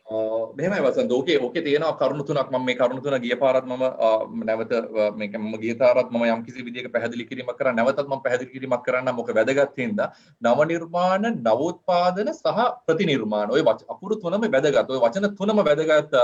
අපි සාමාන්‍යයෙන් නව නිර්මාණ කරන ඒතර නව නිර්මාණයක් කියලා කියන්නේ වසන්තේ වගේ මහගෙන ඉන්න හැම කෙනෙකුටම මේ නව නිර්මාණයක් කියන්නේ ලෝකේ කොහෙවත් නැති අලුත් දැනුමක්. ඒ කියන්නේ ඒක පොදු දැනුමේ තියෙන විදියක් නෑ. ඒක වසන්තට අයිති වෙන්න බෑ. ඒක වෙන කෙනෙකුට අයිති වෙන්න විදියක් නෑ. ඒතොර ඒක තාක්ෂණික නවෝත්පාදනයක්ද සමාජීය නවෝත්පාදනයක්ද නැත්නම් අපි ජනමාධ්‍ය දින නවෝත්පාදනයක්ද මේ මොන දේ වුණත් ඒකට අයිතිවාසිකම් කියන්න කෙනෙක් නැත්නම් ඒක අලුත් දෙයක් නම් ඒක නව නිර්මාණයක්. ඒතොර නව නිර්මාණයක් වෙච්ච ගමන් අපිට ඒකට පේටන්ට් බලපත්‍රයක් නැත්නම් තමන්ගේ බුද්ධිමය දේවල් සුරක්ෂිත කරගැනීමේ හැකියාව තියෙන එක නව නිර්මාණය. ඒතර ප්‍රතිනිර්මාණ කියලා කියන්නේ අපි ගත්තොත් පහුගිය දවස්වල අපි කතා කරා වෙන්ටිලේටර්ස් ගැන අපි කතා කරා ICU බෙඩ්ස් ගැන. මොකද ලංකාවේ යම්කිසි තර්ජනයක් ආව අපිට ලංකාවට ආනයනය කිරීමේ යම්කිසි ගැටලුවක් ආවා. ඒතර අපි පිටරට තියෙන දේවල් ලංකාවේ කරගන්න උත්සාහ කරා. මේ තියෙන දේම අලුත් වැඩි දියුණු කරන්න වැඩි දියුණු කරලා හෝ වැඩි දියුණු නොකර ඊට අඩු තත්වයකින් හරි අපි ප්‍රතිනිර්මාණය කරන්න උත්සාහ කරා. ඒකත් වැදගත්. ඒකත් යම්කිසි ආර්ථිකයක් රඳා පවතින ආර්ථිකයක් ඉස්සරහට යන්න ප්‍රතිනිර්මාණ වැදගත්. ඒකට ওই දෙකම වඩා වෙනස් වසන්ත නවෝත්පාදන කියන එක. ඒකට නව නිර්මාණයක් නවෝත්පාදනයක් කියලා කියන වචන දෙක ගොඩක් වෙලාවට අපේ සමාජයේ භාවිතා කරන ඉහළ තලවල ඉන්න පිරිසුත් පාවිච්චි කරනවා මේ දෙක වචන දෙක එකක් වගේ කියලා. ඇත්තටම නව නිර්මාණ සහ නවෝත්පාදන කියන්නේ වචන දෙක එකක් නෙමෙයි. එකක්. නැත්නම් ඉන්වෙන්ෂන් ඉනෝවේෂන් කියන්නේ ඇත්තටම දෙකක්. ඔක වැරදි වැටහීමක් තියෙනවා සමාජය ඇතුලේ ගොඩාක් ඉහළ ප්‍රභූ පැලැන්තියේ ඔය අපි ප්‍රභූන් කියලා සලකන පිරිස අතරත් ඔය වචන දෙක අතර නොගැලපීම් කියන්නේ ඇත්තටම ඒ වචන දෙක එකක් කියලා හිතන මේ අවස්ථා අනන්තයි. ඒතර මේ වචන දෙක තේරුම් ගන්න දුන්නා මම ඉස්සෙල්ලා කිව්වේ නව නිර්මාණයක් කියන්නේ ලෝකෙ කොහෙවත් නැති දෙයක්. ඒක තමයි නව නිර්මාණයක් කියන්නේ. නවෝත්පාදනයක් බවට පරිවර්තනය වෙනකොට මේක මේක සමාජයේ ඒක පිළිගැනීමක් තියෙනවා. ඒක නැත්නම් අඩුම ගානේ අපි බොහොම තේරෙන භාෂාවෙන් කියොත් නව නිර්මාණයේ පිළිගන්න එක පුද්ගලයෙක් හෝ සමාජය ඇතුළේ ඉන්නවා නම් ඒකට එක බය කෙනෙක් හරි ඉන්නවා නම් අපි ඒක නවෝත්පාදනයක් බවට පරිවර්තනය වුණා කියලා කියන්න පුළුවන්. එතකොට ඒක හිතන්න වෙනවා වසන්ත මේක නව නිර්මාණයක් නවෝත්පාදනයක් බවට පරිවර්තනය වෙනකොට අර පුංචි කොළ කෑල්ලක තිබිච්ච අදහස අපි නවෝත්පාදනයක් බවට පත් වෙනවා කියන්නේ තනියෙන් කරන්න පුළුවන් දෙයක් නෙමෙයි. නව නිර්මාණ කරුට විතරක් තනියෙන් කරන්න පුළුවන් කමක් නැහැ. ඔකට ව්‍යවසායකයෙක් නෙමෙයි. ඔකට පරිශන අනන්තවත් කරන්න වෙයි. සමාජයෙන් ඒකට තියෙන ෆීඩ්බැක් එක ගන්න වෙයි. යම් කිසි දෙයක් ඉම්ප්ලිමන්ට් කරලා ඒකට දෙන ෆීඩ්බැක් එක ගන්න වෙයි. ඒ වගේ සමහරලාට ඒක නවෝත්පාදනයක් බවට පරිවර්තනය වෙනකොට අර මූලික ආකෘතියේ තිබිච්ච කොළ සටහනේ තිබිච්ච පේටන්ට් බලපත්‍රයේ තිබිච්ච අදහස වලට සම්පූර්ණයෙන්ම වෙනස්. ඒක මත ඩෙවලොප් කරපු ඒක මත පදනම් කරගෙන නිර්මාණය කරපු දෙයක් තමයි නවෝත්පාදනයක් බවට පරිවර්තනය වෙන්නේ. එතකොට ගොඩක් වෙලාවට නව නිර්මාණයම නෙමෙයි නවෝත්පාදනයක් බවට පත් වෙන්නේ. එහෙම වෙන අවස්ථා තියෙනවා. නමුත් නවෝත්පාදනය කියන්නේ ඉතාමත්ම ඉහළ මට්ටමක තියෙන දෙයක්. සමාජයට යන මේ තියෙන දෙයක්. එතකොට සමාජයේ ඒකට තියෙන මොනතරම් ඉල්ලීමක් තියෙනවද? ඒක මොනතරම් විදිහට සමාජයේ පිළිගන්න බලාගෙන ඉන්නවද? හැම කරුණක්ම නවෝත්පාදනයක් බවට පරිවර්තනය වීමේදී වැදගත් වෙනවා. ඔතන මම පුංචි උදාහරණයක් කියන්න දෙන්න අපිට වෙලා තියෙන මම පුංචි උදාහරණයක් ගන්නම්. මේ පහුගිය දවස්වල නාවනි පෙම්කරන්ගේ කොමිසමෙන් මේ අලි මිනිස් ගැටුමට තියෙන නවෝත්පාදන අත්හදා බැලීමක් කරා. එතනදී අපි මහ ජනතාවට කිව්වා අපිට එවන්න ඒගොල්ලෝ කරපු නව නිර්මාණ තියෙනවා නම් අපිට එවන්න කියලා. එහෙම එවපු නව නිර්මාණ අනන්තවත් තිබුණා. මේ නව නිර්මාණවල සමාජගත කිරීමක්, ඒක නව නිර්මාණ නවෝත්පාදන බවට පරිවර්තනය කිරීමක් අපි කරා කරුවල ගස්සව නීලබැම්ම සහ මේ මහා ඔට්ටපල්ලම ගමේදී. එතනදී දැන් අර කොළ කෑල්ලක ඇඳලා අපි ගෙනල්ලා තිබිච්ච නව නිර්මාණකරුවාගේ අදහස බිමට ගිහිල්ලා ගහනකොට අලියා අපි ගහන්න පටන් ගන්නකොටම සමහරවිට භාගයක් දුර ගහනකොට අලියා ඇවිල්ලා අලියට කඩලා ඉවරයි. එතකොට ආයෙ නැවත අපිට ප්‍රතිනිර්මාණය කරනවා. එතකොට නැවත අපිට මේක ට්‍රයල් කරන්න වෙනවා. මේක කරනවා, මේක ෆේල් වෙනවා, ආයෙ අපි හදනවා. කොහොම කරලා අන්තිමට හැදිලා එනකොට අන්තිම අලිවැට එනකොට අර පොන්චි වලින් තිබිච්ච කොළ කැවල තිබිච්ච අලිවැටට වඩා සම්පූර්ණ වෙනස් දෙයක්. නමුත් ඒක පාදක උනේ අර අපේ නව නිර්මාණ කරු පුංචි කොළ සටහන කටු සටහනක් ඇඳලා පේටන්ට් බලපත්‍රය ලබාගත් නව නිර්මාණය මත පදනම් කරගෙන. නමුත් ඒක අවසාන ප්‍රතිඵලය නවෝත්පාදනය බවට පත් වෙනකොට ඒක හාත්පසින්ම වෙනස් දෙයක්. ඒතර නවෝත්පාදනය බවට පත් කරන්න පුළුවන් කමක් තිබුණේ නැහැ නව නිර්මාණ කරුට. ලංකාවේ අලිවැටක් ලංකාවේ නිර්මාණය කරපු අලිවැටක් සමාජගත වෙලා තිබුණේ නැහැ. මේ පහුගිය අවුරුදු 30ක් 40ක් යනවා. නමුත් 30ක් විතර වෙනවා ලංකාවේ අලිවැටවල් ගහන්න අරන්. නමුත් කවදාකවත් ලංකාවේ අලිවැටක් ගහලා තිබුණේ නැහැ. ඒකට හේතුව තමයි ඔය කියන නව නිර්මාණ නවෝත්පාදන බවට පත් වෙලා තිබෙන්නේ නැති එක. ඒකවල පත් වෙන්න නම් අර කණ්ඩායම් රාශියක් එකතු වෙන්න ඕනේ. වන ජීවි දෙපාර්තමේන්තුව වෙන්න පුළුවන්, ඉන්වෙන්ටර්ස් කමිෂන් එක වෙන්න පුළුවන්, නව නිර්මාණකරු වෙන්න පුළුවන්, ඉතින් එහා ගිහලා ගමේ පිරිස් වෙන්න පුළුවන්, ඉරිගේෂන් ඩිපාර්ට්මන්ට් එක වෙන්න පුළුවන්. ඔය ආස්සේ ඊට එහා ගිහලා අලියා මේකට සම්බන්ධ වෙන්න වෙනවා. ඒත් මේ ඔක්කොම ටික එකතු වුණාට පස්සේ තමයි නව නිර්මාණ නවෝත්පාදනයක් බවට පත් වෙන්නේ. ඒත් මේ කාරණා ටික ඔක්කොම අපිට එකතු කරගෙන යන්න පුළුවන් නම් මම හිතන්නේ හොඳ නිර්මාණයක් සමාජගත කිරීමේ හැකියාව තියෙනවා. දැන් මේ පවතින අවස්ථාවේ මේ අපි කතා කරන කාල සීමාව තුළ නව නිර්මාණ කියන එක කොයිතරම් වැදගත් වෙනවද? එහෙම නව නිර්මාණ වලට මේ පවතින තත්ත්වයක් එක්ක ඉඩක් තියෙනවා කියලා ඔබ හිතනවා? මෙහෙමයි ඕක නැවතත් අර කුකුලද බිත්තරේද කියලා වගේ කිකිලිද බිත්තරේද කියලා අහලා වගේ කතන්දරයක් තියෙනවා. මම මේක සරලව තේරුම් කරන්න උත්සාහ කරලා වසන්ත දැන් අපි නව නිර්මාණ කරුවෙක්, මම නව නිර්මාණයක් අපි වසන්ත නව නිර්මාණ කරුවෙක්. වසන්ත අලුත් දෙයක් කරනවා. මම ව්‍යවසායකයෙක්. වසන්ත ඕක අරගෙන යනවා මගේ ළඟට. මොකද නව නිර්මාණ කරුවෙකුට පුළුවන් කමක් නැහැ මහා පරිමාණ ආයෝජනයක් කළා නිෂ්පාදන මට්ටමට යන්න කිසිම දෙයක්. ඒතකොට වසන්තට සිද්ධ වෙනවා මම ව්‍යවසායකයෙක් විදිහට වසන්ත මගේ ළඟට එන්න. ඒතර වසන්තගේ නව නිර්මාණය අරගෙන මගේ ළඟට මම පුංචි උදාහරණයක් ගන්න උදාහරණයකින් මේක තේරුම් කරලා දෙන්න උත්සාහ කරන්නේ. වසන්තගේ නව නිර්මාණය අරගෙන මගේ ළඟට එනවා. මම මේකට වසන්ත බලාපොරොත්තු වෙනවා මගෙන් ආයෝජනයක්. මම හිතුවා මම මේකට මිලියනයක් ආයෝජනයක් වසන්ත බලාපොරොත්තු වෙනවා කියලා.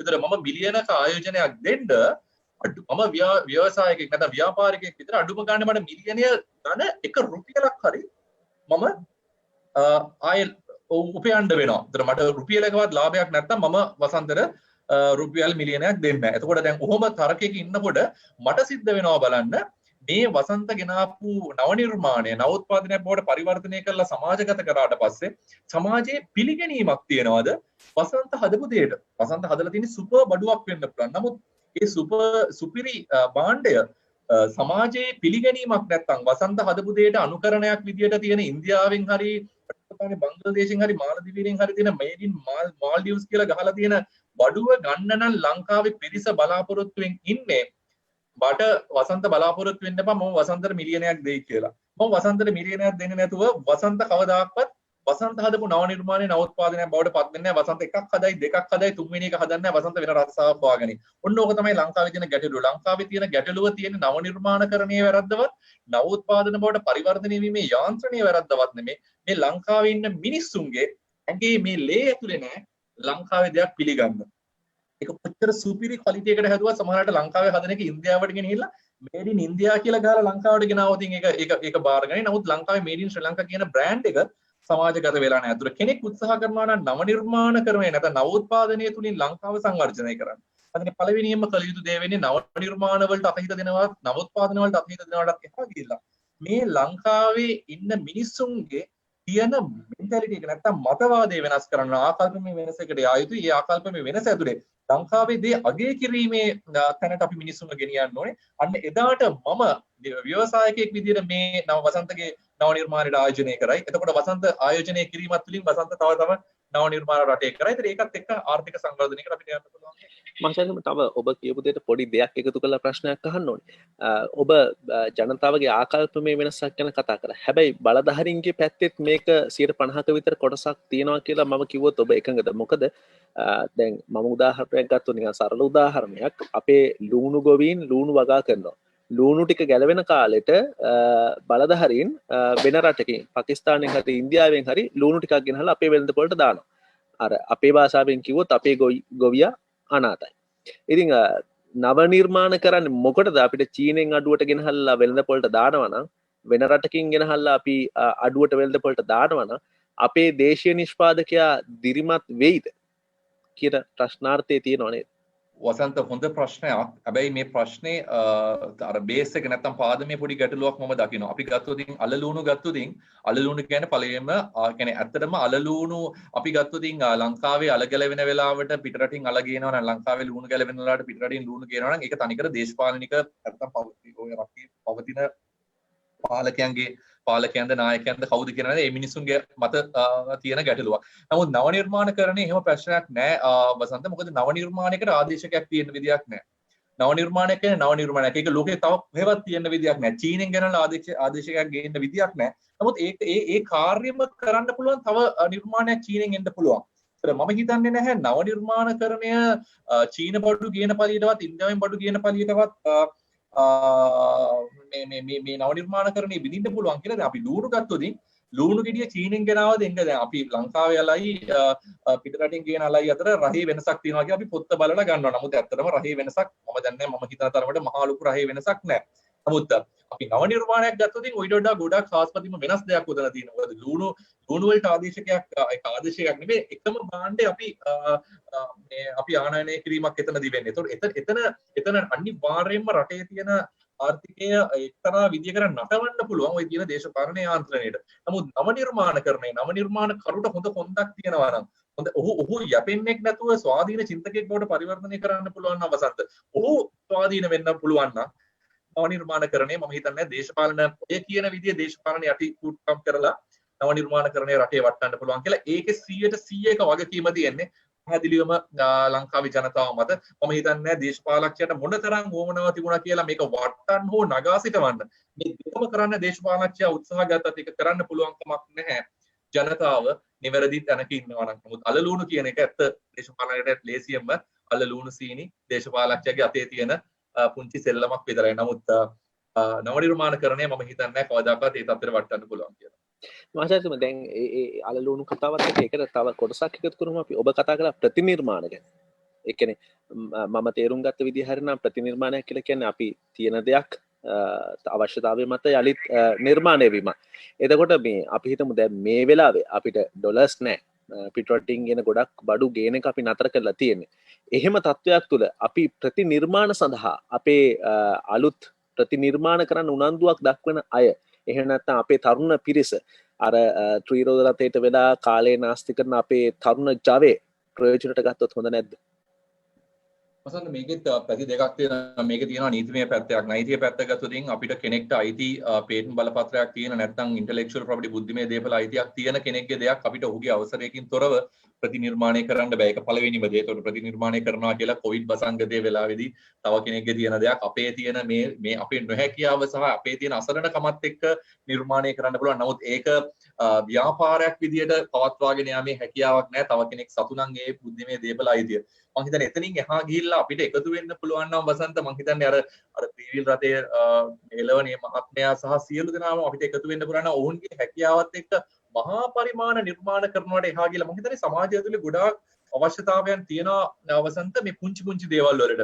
එකම ගැටලුව තියෙන නැත්නම් නව නිර්මාණකරණයේ අපි නියම අර මුල් වලට ගිහිල්ලා බහැලා අපි කතා කරන්න උත්සාහ කරොත් වසන්ත මේකේ තියෙනවා ගැටලු දෙකක්. ප්‍රධාන ගැටලු දෙකක් තියෙනවා. පළවෙනි ගැටලුව තමයි නව නිර්මාණකරු සමාජගත නොවීම නිසා ඇති වෙන ගැටලුවක්. ඒක තමයි සමාජයේ තියෙන ගැටලු නව නිර්මාණකරුට එන්නේ නැහැ. ඒතර නව නිර්මාණකරු නව නිර්මාණයක් බිහි කරන්නේ හීනෙන් නැගිටලා ඔළුවට එන මේ අදහසක් එක්ක උ නව නිර්මාණයක් කරලා ඊට පස්සේ සමාජෙට කියනවා මෙන්න මම නව නිර්මාණයක් හදලා තියෙනවා මේක බාර ගන්න කියලා. ඒතකොට සමාජයට බලහත්කාරයෙන් අපි ඔහු හදපු නව නිර්මාණය සමාජගත කරන්න උත්සාහ කරනවා. මේක යාර දැන් අපි හිතමු රාජ්‍ය මැදිහත් වීමක් තියෙනවා කියලා අපි බලාපොරොත්තු වෙමු වසන්ත. මේ හදලා තියෙන අලුත් නිර්මාණයක් අපි ලංකාවේ මේඩ් ඉන් ශ්‍රී ලංකා කියලා බ්‍රෑන්ඩ් එකක් හදින්න. ඒතර ලංකාවේ ආණ්ඩුව තීරණය කරනවා හරි මේක ලංකාවේ දෙයක්. මේක බලහත්කාරයෙන් නැත්තම් මේක රුපියල් 100 භාණ්ඩයට ආණ්ඩුව තව රුපියල් 100ක් අතින් දාලා රුපියල් 90ක් අතින් දාලා රුපියල් 10 ගානේ මේක සමාජයට දෙන්න උත්සාහ කරනවා. මේක සස්ටේනබල් නැත්නම් මේක තිරසර පැවැත්මක් නෑ වසන්ත. මොකද මේක දුවන්න බෑ මේ ප්‍රොඩක්ට් එකට. අපිට පුළුවන් නම් නව නිර්මාණකරු සමාජයේ තියෙන ගැටලුවක් තෝරා අරගෙන ඒ සමාජයේ තියෙන ගැටලුවට උත්තරයක් හොයන්න. එතකොට අර දේශපාලන යාන්ත්‍රණයවත් රාජ්‍ය යාන්ත්‍රණයවත් මැදිහත් වීමක් අවශ්‍ය නැහැ. එතකොට මේක ගන්න පිරිසක් මග බලාගෙන ඉන්නවා. අපි ගමු සරල උදාහරණයක් කොවිඩ් වසංගතේ. අපිට පුළුවන්කම තියෙනවා නම් ලංකාවේ මිලියන 22කින් එක පුද්ගලයෙකුට හැකියාව තියෙනවා නම් කොවිඩ් වසංගතේට එක බෙහෙතක් හොයාගන්න. වසන්ත මේකට රාජ්‍ය අනුග්‍රහයක් අවශ්‍ය නැහැ. බිලියන 7.8ක් ලෝකේ බලන් ඉන්නවා මේ බෙහෙත එනකම්. අන්න ඒ වගේ. ඒතර අපිට පුළුවන් නම් සමාජයේ තියෙන ගැටලුව තේරුම් අරගෙන ඒ සමාජයේ තියෙන ගැටලු වලට උත්තරයක් හොයලා ඒක සමාජගත කරන්න. ඒතර බලහත්කාරයෙන් සමාජගත කරන්න වෙන්නේ නැහැ. මේක ආදරෙන් බැලඳ ගන්න සමාජය බලාගෙන. එහෙම නැතුව සමාජයේ තියෙන ගැටලුවක් නැතුව හිතේ ආපු දෙයක් නිර්මාණය කරපු පළියට ඒක නව නිර්මාණයක් විදිහට පේටන්ට් බලපත්‍රයක් ගත්ත පළියට ඔහු මේක සමාජගත කරන්න ගියොත් බලහත්කාරයෙන් ඒක පැවැත්මක් නෑ. ඒක දුවන්න බෑ. ඒකට මොන යාන්ත්‍රණයක බලපෑමක් එක්ක මේක සමාජයට ගෙනියන්න උත්සාහ කරත් බලහත්කාරයෙන් ඒකේ පැවැත්මක් නෑ. ඔන්න ඕක තමයි ලංකාවේ තියෙන ගැටලුව. එක පැත්තකින් සමාජයේ ඒ අවශ්‍ය කරන මේ ගැටලු ටික අපි තේරුම් ගන්න. ඒකට ප්‍රධානම හේතුවක් තමයි නව නිර්මාණකරු සමාජගත වෙන්න. විශේෂයෙන් විශ්වවිද්‍යාල ශිෂ්‍යයෝ ගත්තම අපි යම් කිසි විදිහක අපි දරුවන්ට දොස් කියන්නත් බෑ. පොතේ ඉඳලා පාඩම් කරන්න ඕනේ. එහෙම නැත්නම් විභාගේ පාස් වෙන්න බෑ. එහෙම ගිහිල්ලා විභාගේ පාස් වෙනවා. පාස් වුණාට පස්සේ මේ අවුරුද්දේ යන දරුවන්ට නම් අඩුම ගානේ A level කළවත් සමාජයට යන්න පුළුවන් කමක් වුණේ නැහැ කොවිඩ් වසංගතයත් එක්ක. කොහොම හරි මේ එන දරුවා සමාජයත් එක්ක තියෙන ගැටීම අඩුයි. ඒතකොට මේ ගැටීම අඩුකමත් එක්ක උන් නිර්මාණය කරන දේ සමාජයට අවශ්‍ය දෙයක් නෙමෙයි. ඒතකොට එහෙම උනේ නැති වුණාම සමාජයක පිළිගන්නේ නැහැ. ඒක පිළිගැනීම නැති වෙනකොට අර මේඩ් ඉන් ශ්‍රී ලංකා කියන concept එකටම ලොකු පහරක් පදිනවා. ඉතින් මම හිතන්නේ පළවෙනිම වැදගත්කම තමයි අපි සමාජයේ තියෙන ගැටලු තේරුම් අරගෙන ඒකට නිර්මාණය කරනවා. ඇරෙන්න ප්‍රතිනිර්මාණය කියන එක මම හිතන්නේ නෑ. ඒක එක්තරා විදිහක අර ස්ටාර්ටින් පොයින්ට් එක ආරම්භයක් විදිහට අපිට ගන්න පුළුවන්. නමුත් ඒක යාවත්කාලින වෙන්නේ නැහැ. ඒක නැත්නම් කාලයත් එක්ක පවත්වාගෙන යන්න පුළුවන් ක්‍රමවේදයක් වෙන්නේ නෑ අවසන්. ඒක අපි තේරුම් ගත යුතුයි. මම හිතන්නේ ඇත්තම බොහොම හොඳ පැහැදිලි කිරීමක් ලැබුණා. මට හොඳට තේරුණා. මම හිතන්නේ අහන් ඉන්න හැමෝටම තේරෙන්නේ නැති කියලා විශ්වාස කරනවා ඔබේ පැහැදිලි කිරීම. ඒ නිසා ඔබ කියන විදිහට අපි හඳුනාගත යුත්තේ සමාජයේ තියෙන ප්‍රශ්න. මම හිතන්නේ ඔබ එන්නත උදාහරණයක් ගත්ත එක ඊටාම වටිනවා කියලා මට කල්පනා වුණා. මොකද ඒක තමයි මේ වෙලාවේ තියෙන ලොකුම සමාජ ගැටලුව. අපි හැමෝම බලන් ඉන්නේ කොහොමද කොවිඩ් වසංගතයෙන් බේරෙන්නේ කියලා. ඉතින් එහෙම හිතන්න පුළුවන් කමක් තිබුණා නම් නව නිපියුම් කරුවෙක් එහෙම නැත්නම් නව නිර්මාණ කරුවෙක් වෙයි කියලා ඔබ කියනවා. බොහොම හොඳයි. නව නිර්මාණකරුවන්ට ඉඩක් තියෙනවා කියලා ඔබ කියනවා. ඒකට සහයක් ලැබෙනවද අපේ බලධාරීන්ගෙන්? එහෙම නැත්නම් ඔබ ඇතුළු නව නිපියුම් කරුවන්ගේ කොමිසමෙන් කොහොමද නව නිපියුමක් ගැන අදහසක් තියෙන කෙනෙක් යොමු විය යුතු අපි කියන්නේ පාත් එක මොකක්ද? වසන්ත මේකෙත් නැවත මං හිතන්නේ යාන්ත්‍රණය සමාජයේ තිබුණ අපි ගත්තොත් නව නිපැයුම්කරුවන්ගේ කොමිසම කියන එක ලංකාවේ ස්ථාපිත වෙන්නේ 1979. ඒතර 1979 ඔබ නෙමේ මෙතන බලන් ඉන්න ඕනම කෙනෙකුට පුළුවන් නම් නව නිපැයම් කරුවන්ගේ කොමිසමේ ඇක්ට් එක නැත්නම් පාර්ලිමේන්තුවට දාපු පනත අරගෙන කියවන්න ඔබ පුදුම වෙයි. නව නිර්මාණකරණයේ අද අවශ්‍ය කරන හැම පුංචි අස්සක් මුල්ලක්ම ඉතාමත්ම මම දන්නේ කවුද මේ පනත ඩ්‍රාෆ්ට් කරේ නැත්නම් ඒකේ මූලික ආකෘතිය හැදුවේ කියන එක මම දන්නේ නැහැ. නමුත් ඒ ආකෘතිය හරියට පරිශීලනය කරන්න පුළුවන් නම් කෙනෙකුට තේරෙයි ලෝකේ තියෙන හොඳම නව නිර්මාණ කරන රට බවට පරිවර්තනය කරන්න පුළුවන් යාන්ත්‍රණයක් සතු ආයතනයක් 1980 ඉඳලා මේ ලංකාව ඇතුලේ තිබුණා කියන. ඒතර ඒක ඇතුළෙම තේරෙනවා අපි මොනතරම් දීන අර තව කෙනෙක් ඇවිල්ලා කරලා දෙන කම් බලාගෙන හිටපු જાතියක්ද කියලා වසන්ත. මොකද එහෙම යාන්ත්‍රණයක් රට ඇතුලේ තිබුණා. එහෙම ආයතන රට ඇතුලේ තිබුණා. ඒකට අවශ්‍ය කරන මුල්‍යමය ප්‍රතිපාදන සහ ඒකට අවශ්‍ය කරන සහයෝගය රාජ්‍ය යාන්ත්‍රණයේ සහයෝගය ඔය කියපු දවසේ ඉඳලම තිබුණා. අපි ගත්තොත් ඊයේ දවස් තමයි නව නිපැයම් කරුවන්ගේ දිනය තිබුණේ. ඔක්තෝබර් 26 වෙනිදා. ඔක්තෝබර් 26 වෙනිදා කියන්නේ ලංකාවේ පළවෙනි නව නිපැයම් කරුවන්ගේ කොමිසමේ හිටපු කොමසාරිස්තුමාගේ උපන්දිනය. ඔහු වෙන කවුරුත් නෙමෙයි ආචාර්ය කුලසිංහයන්. ඒතර ආචාර්ය කුලසිංහයන් හදපු දේවල් සමහර වෙලාවට කෙනෙකුට මහා විහිළුවක් වෙන්න පුළුවන්. කළුතර බෝධිය ආකෘතිය කියන එක කෙනෙකුට විහිළුවක් වෙන්න පුළුවන්. නමුත් සිවිල් ඉංජිනේරුවෙක් විදිහට මට ඒක පුදුමාකාර විශ්වකර්ම නිර්මාණයක්. ඒතර මේ අපේ දේවල් ටීමකට ලක් නොකිරීම නැත්නම් අපේ ඇතුලේ මේ රෝල් මොඩල්ස් නැත්නම් අපේ ඇතුලේ මේ තියෙන චරිත නිර්මාණය නොවීම සහ ඒ වැදගත් චරිත සමාජයෙන් අපගමනය වීම සහ නොවැදගත් චරිතයේ සමාජ ප්‍රගමන සමාජය ඇතුළට රිංගීම ඇතුලේ තමයි මේ ගැටලුවට මේ අවිල්ලා තියෙන ලංකාවේ නැතුව මේ ලංකාවේ නව නිර්මාණකරණයේ අඩුවක්වත් නව නිර්මාණකරණයට දෙන රාජ්‍ය අනුග්‍රහයේ අඩුවක්වත් ඒකට තියෙන යාන්ත්‍රණවල අඩුපාඩුවක්වත් නෙමෙයි. මේ ක්‍රමයේ ලංකාවේ ලේ ඇතුලේ මේ නව නිර්මාණකරණයේ ටික අතු ගාලා දැම්මා. ඒක අපි මුලින් ගත්තා. ඒක අපි අනිවාර්යෙන් අපි පිළිගත යුතු දෙයක්.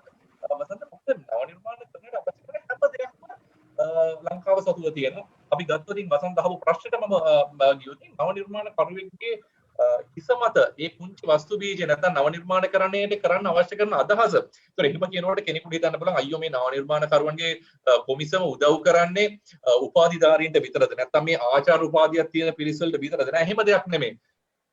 බාල මහලු කිහිම වයස් ભેදයකින් තොරව ඒ වගේම උගත් බුද්ධිය මේ උගත් මට්ටම අපස සාමාන්‍ය පෙළ උසස් පෙළ නැත්නම් උපාධිධාරීද කියන එකෙන් තොරව ලංකාවේ ඕනම කෙනෙකුට නිර්මාණශීලී හැඟීමක් එක්ක නව නිර්මාණකරුවන්ගේ කොමිසමකට ආවොදී මේ නිර්මාණශීලී හැඟීම සමාජගත කරන තැනට යනකම් මේ සියලුම දේට අවශ්‍ය කරන තාක්ෂණික ඥානය වෙන්න පුළුවන්, තාක්ෂණික සහයෝගයක් වෙන්න පුළුවන්, එතනින් එහාට ගෙනාව මුල්‍යමය අනුග්‍රහයක් වෙන්න පුළුවන්, නැත්නම් අපිට සමාජ මේ කණ්ඩායම් බද්ධ කිරීමක් වෙන්න පුළුවන්. මේ හැම දෙයක්ම කළ හැකි ආයතනයක් නව නිපැයම් කරුවන්ගේ කොමිසම කියලා මේ රට ඇතුළේ තියෙනවා. නමුත් අවාසනාවකට මේ ආයතනය ගැන තිබිච්ච දැනුම සහ සමාජ අවබෝධය හරිම අල්පයි. මම හිතන්නේ ඇත්තටම මමත් හරියට දුක් වෙනවා වසන්ත. මම නව නිපැයම් කරුවන්ගේ කොමිසමේ කොමිසම කියලා තියක් දැනගත්තේ ඇත්තටම මමත් කොමසාරිස් වුණාට පස්සේ මම 2018 ජනාධිපති සම්මාන ලබනවා නව නිර්මාණ වෙනුවෙන්. එදා තමයි මෙන්න මේ ආයතනයක් තියෙනවා කියලා දැනගත්තේ. මේ ආයතනයේ කාර්යභාරය නිවැරදිව දැනගත්තේ නව නිපැයම් කරුවන්ගේ කොමිසමේ කොමසාරිස් වුණාට පස්සේ. ඉතින් මගේ කියන කතාව එහෙමනම් අනිත් මිනිස්සු ගැන කවර කතාවක්ද? මම අපි පළවෙනි එහෙනම් මහාචාර්යතුමනි ඔබට දැන් වගකීමක් තියෙනවා මේ කොමිසම වලට අරයි අනිවාර්යෙන් ඒක තමයි කළ යුත්තේ. ඇත්තටම ඒකට තමයි ජනමාධ්‍යවල වැදගත්කම මේ අවශ්‍යතාවය ඉන්නේ වසන්ත. මේක ජනගත කළ යුතුයි. මේක පුළුවන් තරම් මිනිස් අතරට ගෙනියන්න ඕනේ. මොන මීඩියම් එකෙන්ද මොන මාධ්‍යෙන්ද මොන භාෂාවෙන්ද කියන එක වැදගත් නැහැ. මේක සමාජයට ගෙනියන්න ඕනේ. මොකද මේ යාන්ත්‍රණය මේ රට ඇතුලේ තියෙනවා. මේක මොන අමාත්‍යාංශයටද අයිති, මොන ආණ්ඩුවේ මේ පවතින රජයේ කවුද, මේකේ දේශපාලන බලපෑම කවුද, ඒවා නෙමෙයි වැදගත් වෙන්නේ. මෙහෙම රාජ්‍ය ආයතනයක් තියෙනවා. පාර්ලිමේන්තුවේ ගැසට් එකකින් නැත්නම් මේ ඇක්ට් එකකින් ආපු ආයතනයක් තියෙන 1979 ඉඳලා තිබිච්ච ආයතනයක්. මේක බල සම්පන්න කළ යුතුයි. මේකේ ඉන්න මිනිස්සු වැඩ කරන්නේ නැත්තම් නැවතත් ඒකේ වගකීම තියෙන ජනමාධ්‍ය සහ මේ රටේ මිලියන 22ක් ජනතාවට මේ මිලියන 22 ජනතාවගේ රුපියලෙන් 7න් තමයි මේ ආයතනවල බදු ගෙවන්නේ. මේ බදු සල්ලි වලින් තමයි ආයතන නඩත්තු වෙන්නේ. නව නිපැයම් කරුවන්ගේ කොමිසම විතරක් නෙමෙයි වසන්ත, හැම ආයතනයක්ම වැඩ කරන්නේ නැත්තම් වැඩ කරව ගන්න එක රටේ මිනිස්සුගේ යුතුකමක්. ඉතින් ඒක ඒ දැනුවත් කිරීම අපි කරමු ජනමාධ්‍ය හරහා. වැඩ කරන්නේ නැත්නම් එහෙම දැනුවත් කරාට පස්සේ වැඩ කරන්නේ නැත්නම් ජනමාධ්‍ය ආයතන සතු වගකීමක් අපි එකතු වෙලා එකට ඇවිල්ලා මේ හැම කෙනෙකුටම විරුද්ධව කතා කරමු. මේක හොඳ වෙලාවනේ කොවිඩ් වසංගතෙත් එක්ක රට ඉස්සරහට ගෙනියන්න පැහැදිලිවම. කතාව ඉස්සරහට ගෙනියන්න. හොඳයි අපි විවෘත පැහැදිලිවම. කරමු මහාචාර්යතුමනි මේක සවන් දෙන අයට ඒ වගේම Facebook කරහා වැඩසටහනත් එක්ක එකතු වෙලා ඉන්න අයට ප්‍රශ්න ඇති මහාචාර්යතුමාගෙන් අහන්න මේ පවතින තත්ත්වෙත් එක්ක අපි විවෘතයි ඔබේ නම කියලා ප්‍රශ්න යොමු කරන්න පුළුවන් මහාචාර්යතුමාට. පුහුණු විශ්වවිද්‍යාලයේ සිසු දරුදරියන් ශිෂ්‍ය ශිෂ්‍යාවන් විශාල ප්‍රමාණයක් ඉන්න වැඩසටහනත් එක්ක ඔබට විවෘතයි.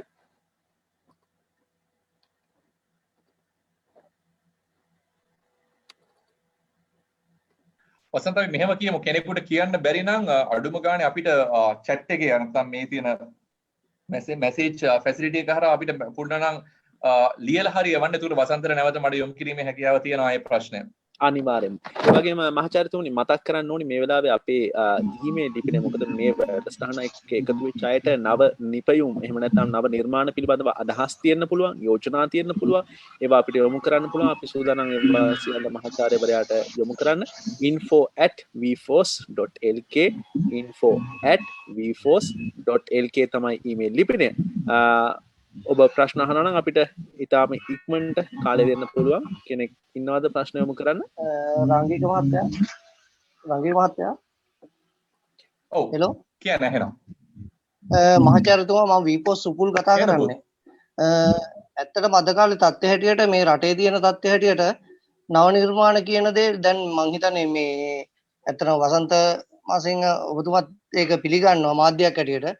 මාධ්‍ය නිතර දෙවිලේ සිරස නිවුස් එකේ හිටන් හැමතැනම යනවා අහවල් එක්කෙනා අහවල් පළාතෙන් අහවල්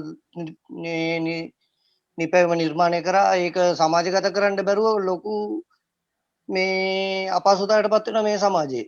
එතකොට ඒ පිළිබඳව නව නිර්මාණ කොමිසම හැටියට ඔබතුමාලගේ ඉදිරි ක්‍රියාමාර්ගය කියන්නේ මං හිතන්නේ මන්නම් විශ්වාස කරන රංගික මහත්තයා මේ නව නිර්මාණ කියන දේ දේශපාලන ශාස්ත්‍රයේ ඉඳලා ශ්‍රී ලංකාව ජාත්‍යන්තර තලයට ඔබතුමාට කියන්න ලංකාවේ තියෙන ඇඟලුම් ශාස්ත්‍රය උදාහරණයක් මම ගන්නම්.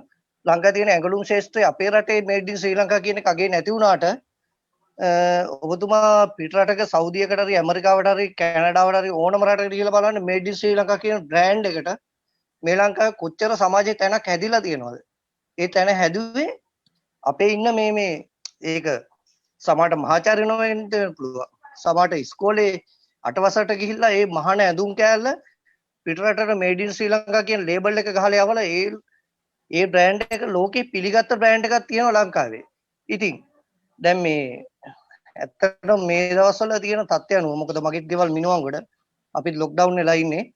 මේ තියෙන තත්ත්වය මත මේ සමාජයේ ගොඩ එන්න නම් මම නම් තරයේ විශ්වාස කරන්නේ දේශපාලන ශ්‍රේෂ්ඨය සහ ලංකාවේ ප්‍රවීණ විද්වත් මණ්ඩලය කියන්නේ මහාචාර්යවරු ආචාර්යවරු සියලුම දෙනාගේ මතේත් එක්ක මේ නව නිර්මාණකරුවන් කියන කොට්ටාසය ඉස්සරහට ගන්න ඔබතුමාලගේ වැඩපිළිවෙලක් තියෙනවද මේ ඉස්සරහට ඉදිරි කාලය තුල? ඒ කියන්නේ මේ කොවිඩ් වසංගත කාලය තුල.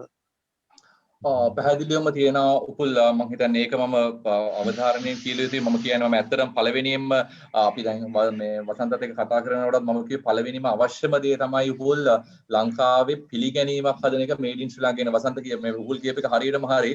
අපි වෙන රටකට ගියොත් මේඩ් ඉන් ශ්‍රී ලංකා කියන එක මහා උජාරුවෙන් අපි කතා කරනවා.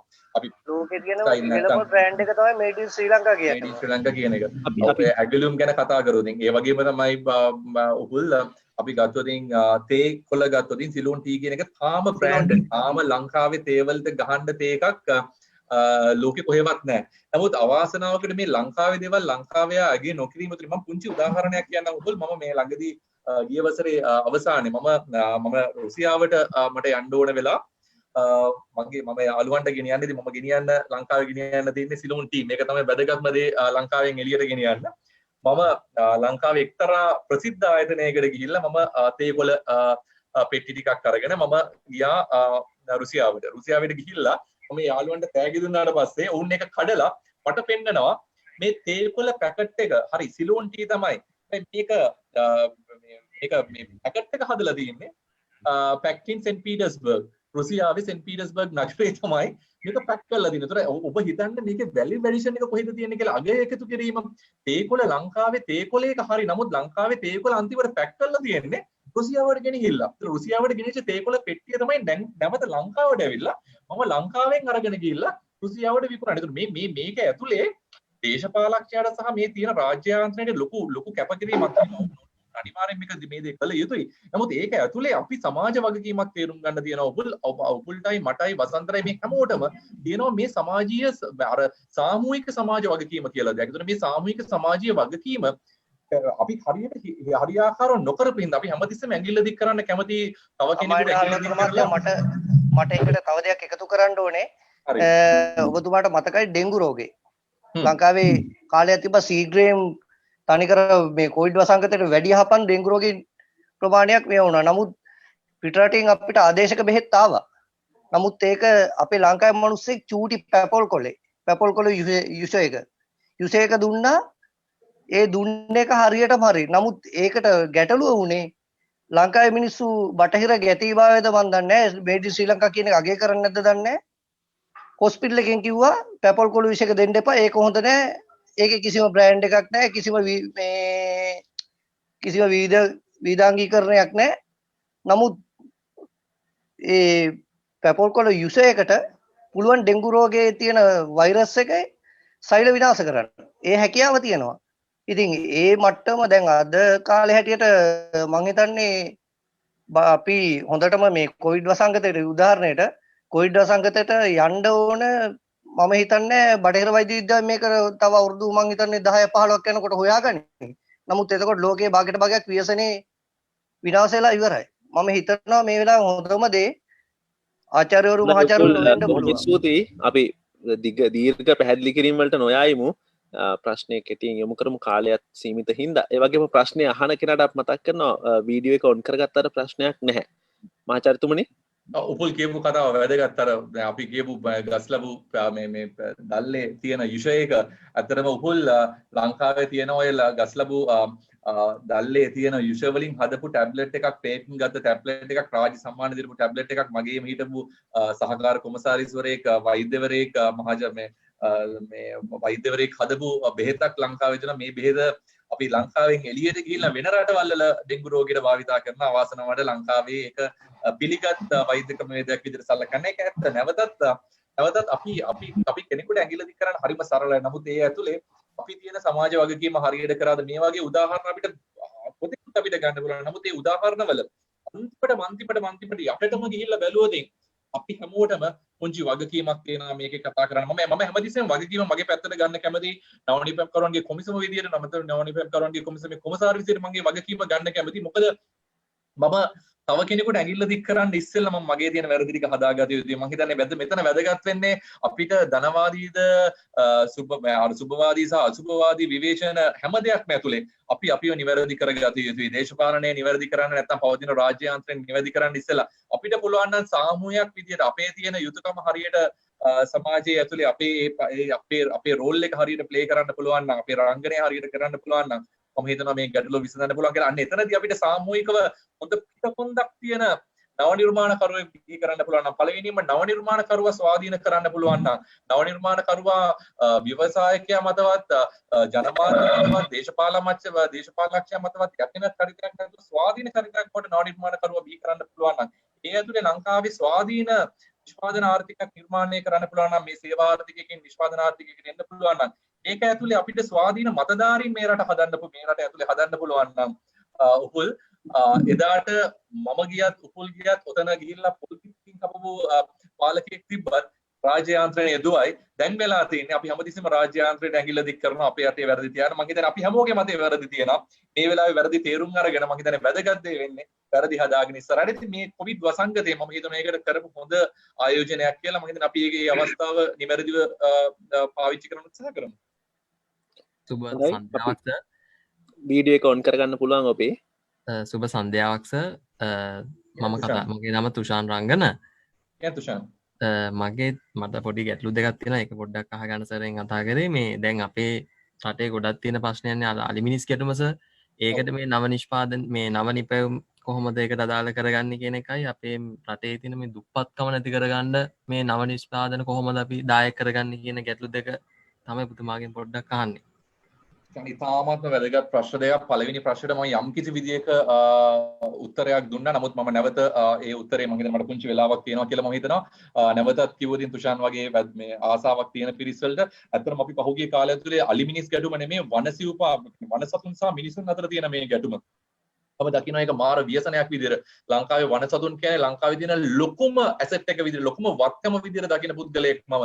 අලියෙක් කියන්නේ ලොකු වත්කමක්. නමුත් අවසානවට අද අපි අලියෙක්ව දකින්නේ මහා හතුරෙක් විදිහට. ඒ අපේ පරම්පරාව හතුරෙක් විදිහට දකින්නවා නම් තුෂාන් තව අවුරුදු 10ක් 15ක් ගිහිල්ලා මේ දැන් ඉන්න පුංචි දරුවෝ වැඩිහිටිය වෙනකොට සමහර ලාවට මේ අලියා මේ වනසතුන් නිල වගේ ඉඳලා හැම සතෙක්ම LTT කාර්යයක් ගාන දුට්ටන මරන්න ගානට වැටෙයි. මේ වගේ ලංකාවේ තියෙන ලොකු වත්කමක් අපිට නැති වෙයි. මේකින්ද තමයි අපි වනසතුන් සහ වනජීවීන් සහ ජනජීවීන් අතර තියෙන මේ ගැටුම निराකරණය කරන්න වැඩසටහනක් පටන් ගත්තේ. මම උපුල් කියප එකටත් පුංචි දෙයක් එකතු කරන්න කැමතියි. මේ ප්‍රශ්නේ ඇතුළෙම අපි මොකද කරන්න කියලා අහුවොතින් ඇත්තටම අපි හිතුවා මේ අවුරුද්දේ ඉඳලා පුළුවන් තරම් අර ජෙනරල් නැත්නම් අපි අර සාමාන්‍ය විදිහේ තරංග සාමාන්‍ය විදිහේ නව නිර්මාණ එකතු කරන එකට එහා ගිහිල්ලා යම් කිසි අංශ කීපයක් ටාගට් කරලා නැත්නම් ටාගට් ගෲප්ස් වලට ගිහිල්ලා යම් කිසි විදිහක මේ ප්‍රොජෙක්ට්ස් කරන්න නැත්නම් ප්‍රෝග්‍රෑම්ස් කරන්න ඒක කරපු එක ප්‍රෝග්‍රෑම් එකක් තමයි මේ වනජීවීන් සහ ජනජීවීන් අතර ගැටලුව निराකරණය කරන්න මේ තුෂාන් ඒකේ අපි නව නිර්මාණ අත්‍යවශ්‍ය විශාල ප්‍රමාණයක් ලැබුණා ඒකෙන් අලිමිනිස් ගැටුමට සම්බන්ධ නව නිර්මාණ 15ක් විතර සමාජයේ අපි ට්‍රයල් කරා ඔබ විශ්වාස කරන්නේ නැහැ ඒ ව්‍යායාමය නවනිපැම් කරවන්ගේ කොමිසම මොනතරම් සාර්ථක වුණාද කියන එක අවුරුදු මං කිව්වා වසන්තට ඉස්සෙල්ලා අවුරුදු 30 ගානක් තිස්සේ ලංකාවේ කරපු නව නිර්මාණයක් ලංකාවේ හදපු දෙයක් ලංකාවේ අලි වැටකට ගන්න පුළුවන් වුණේ නැහැ. ගත්තනම් ගත්තේ ලී කොටයක් විතරයි. ඒ හැමදේම අපි ආනයනය කරා. ඔබ විශ්වාස කරන්න මේ නවනිපැම් කරවන්ගේ කොමිසම මොනතරම් චැලෙන්ජ් එකක් අරගෙන ඒ ප්‍රොජෙක්ට් එක කරාද කියනවා නම් අද වෙනකොට අපේ වනජීවී වන සම්පත් අමාත්‍යාංශය වගේම තමයි මහවැලි අමාත්‍යාංශය මේ අමාත්‍යාංශ දෙකම නවනිපැම් කරුවන්ගේ කොමිසම ලංකාවේ නව නිර්මාණ ඇතුළෙන් බිහි වෙච්ච මේ අලිමිනිස් ගැටුමට තියෙන නව නිර්මාණ වලට තැනක් දීලා ඔවුන් ඒවා සමාජගත කරන්න නැත්නම් ඔවුන් ඒවා ප්‍රොකියුර් කරන්න ඔවුන් ඒවා මිලදී ගන්න මට්ටමට පත් වෙලා තියෙනවා. ඒක තමයි අහපු පළවෙනි ප්‍රශ්නය.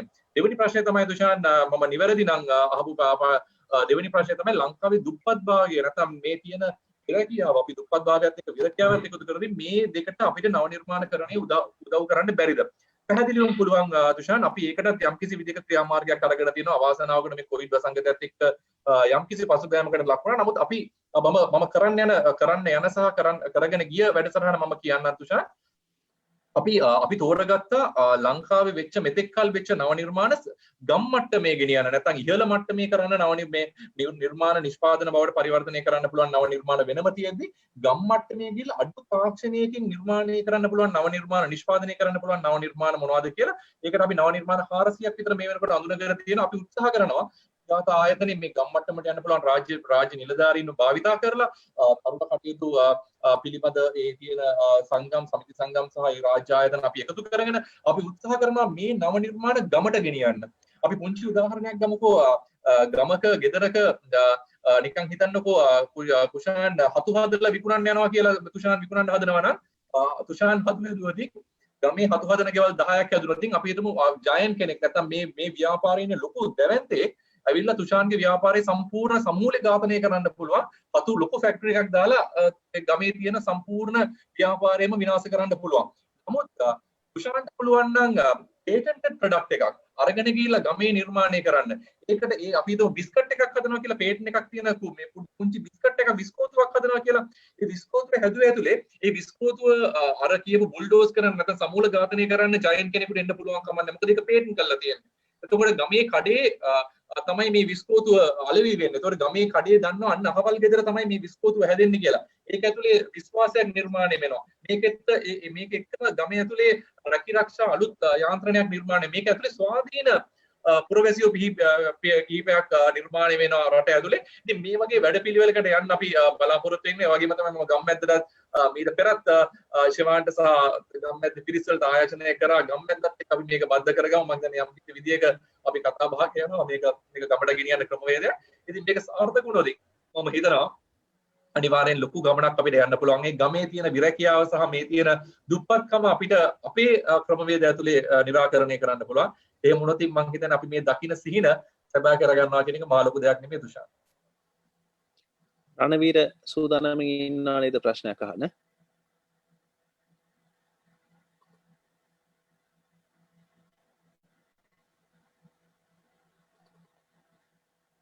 රණවීරගේ මයික් එක on නමුත් රණවීර මං හිතන්නේ නැහැ. හල්ලතු මහත්තයා කියන්න පුල්. ඔබතුමා කිව්ව දෙයකට මම චූටි දෙයක් ලංකාවේ එකතු කරන්න මම බොහොම කැමතියි මේ අලි මිනිස් ගැටුමට. ඔව්.